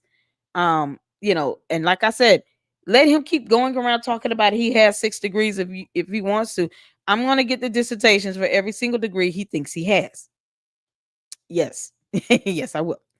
Because that is, as an independent journalist, that's a way to fact check. Oh, you have a degree? Oh, okay. What school you went to? Oh, okay. Yeah. We'll get it. That's public information. Him thinking that he just has the right to keep it sealed. No. No, we'll get it. We'll get it. So shout out to Jay Witt podcast, my brother in Christ, for getting that dissertation email from the librarian. It's ironic that Johnnie Walker emailed the librarian and they never sent it. And then Jay Witt emailed the librarian and he sent it. There must have been a new librarian put in place. And my email went to the 3 advisors on the dissertation, and they still have yet to respond, people. I can't make that up. And you guys saw I did a video and I posted up the email. They never responded. But let's bless God for the librarian. Okay. So I know now who to directly email for any dissertation, for any degree that Umar wants to lie about having. Well, now we know where to go. And he can't tell them, don't release it. Yeah, okay. Shout out to you, writer Albert Lanier. I said the same thing years ago about Umar. All he needed to do was tour the country, do speaking engagement, and sell his self-published books. I think his ego is part of the issue. Absolutely. Absolutely. Just do what you're good at. Running your mouth. People are paying you to do it. Hell, you could go be a regular on the Breakfast Club. It's funny how, Charlemagne probably would not want him to do that all the time because he knows he's a clown, but yet he keeps defending him. It's ridiculous. But yeah, just go on speaking engagements. Go be a YouTuber. Just go be a commentator. You could just, he wouldn't be good at stand-up comedy, but whatever. It would be better than him standing there acting as if he's so, divinely gifted with intellect and intelligence, knowing that I'm still waiting to see a copy of the actual degree from PCOM and a transcript. I want to see a transcript because he did not pass math, social studies, science, or English, or anything related to that. There's no way he passed his core classes at PCOM. I refuse to believe that. Yeah, no. He did not. The grammar and syntax in that dissertation and that weird math that you had in those tables, I refuse to believe that you passed your core classes, Umar.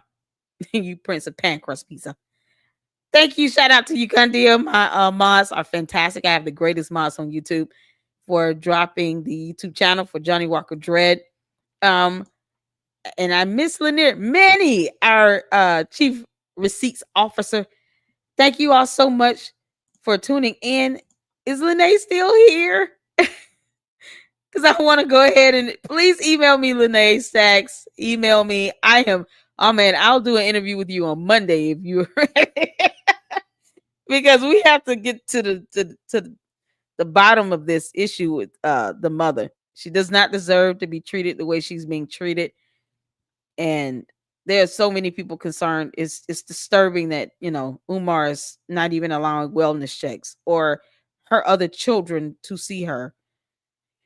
It's disturbing. It's disturbing. And those messages that were on Night and Day Media, those posts he did were recent, as of what, the 3rd of September. Like this is a new issue here. So there's just I don't know. It just disturbed me last night, and I'm thinking, I'm like, what if that were my grandmother or my mother? Like, oh, heaven forbid, heaven forbid. These comments gotta go. They need to learn that they ain't working. It's just the way you do it. Exactly. They need to get jobs. One needs a job. Umar didn't sue me when I wrote he was a con artist years ago. I guess I was too small for it. He goes after Lennon Honor, though. And after doxing Lennon Honor has a family. And his brainwashed cult members, they will tell you, oh, Lennon Honor was talking about him. So what? It's YouTube. It's called freedom of speech. He has no spine. He can't handle criticism, but he wants to be the public figure. We're members of the press. We report on information. So trying to sue someone that is a member of the press, an independent journalist, or whatever Lennon Honor considers himself to be, it's ridiculous. And it was a federal lawsuit at that. I might go over that. I might go over that lawsuit that Umar filed against Lennon Honor, because that's something else. I mean, the idea of him trying to file a lawsuit when he can't write a dissertation. Umar, you're a clown and an idiot. And telling kids, sitting just in a waiting area is somehow going to solve any ideations of them self-harming or self-terminating is disgusting. You're a demon. Your mother called you evil for a reason. That has to be just absolutely soulless. So, I think he just picks on Lennon Honor for some reason. And I don't know why. But Lennon's Honor's channel blew up too. He gave them the notoriety. But he wouldn't be able to sue you, Ryder. He wouldn't be able to sue you, Albert. It wouldn't work because he's not smart enough to go about doing it. And then, you're trying to sue a member of the press. That would be hilarious. Shout out to you, Andrea. Thank you for the 1999 super. I think we met our goal. Thank you. Oh, Manny, we did. Oh, we exceeded our goal. Thank you so much for the 1999 super. Y'all, we exceeded our $25 goal. That is a blessing. Thank you all so much. I appreciate that. Yeah, he needs a job, pay a bill. Oh my goodness. We hit the goal. Absolutely. Thank you so much. Thank you all so much for tuning in. Hopefully Lene does email me. I didn't see her in the chat still. So you guys make sure you stay tuned. We're gonna finalize the interview with criminal defense attorney Brian Steele. That's a blessing. I'm so excited about that. I don't know what to do. And we're definitely going to get Lene Stacks on. And next week we will have Johnny back on, laughing at Rashad Richie. You're the worst. Dude, I can't believe you tried to lie about a Juris Doctorate. All right, y'all. You guys make sure you hit the like button on the way out. Leave your comments. Email me questions that you have for our guest that's coming up. Johnny, Brian Steele, Lene Stacks. Hopefully we can get her confirmed. Just email me, reach out to me, and I can try to get some questions in. Hopefully tomorrow I'm going to do some videos and just have them premiere, and then we would do our first our Spanish course. It's going to be some videos where we're just trying to, repeat in dialogue and type some conversations in the chat on our members only for Spanish. And then we'll work on that for about a good month or so, and then go to the next job. Get to the next job. Yeah, I'm tired. Listen, I'm looking at RJ's. Go to the next job. We'll go to the next language. After fees, you definitely did, Lady Luck. Good job. Thank you. I Good job. When I say we'll go to the next job, we will go to the next language that you guys vote on for us to sit down and engage in some dialogue. There's some people who speak Spanish fluently. So hopefully, they are members. If not, consider becoming a member and you can help teach some Spanish. We're ready to learn and speak fluently, and then the content can become more expansive and creative and in multiple languages. And then, we can go to other people's, live streams and shows and speak to each other in Spanish, and most won't understand what we're saying. We can talk to each other, and then people will be like, what language are y'all speaking? Lady Luck Club. That's what we're speaking. Yep. And they will not have any idea what we're talking about. That's fun to me. All right, y'all. You guys take care. Have a good evening to you all. Thank you so much. And until the next one, Lady Luck Club out. Deuces.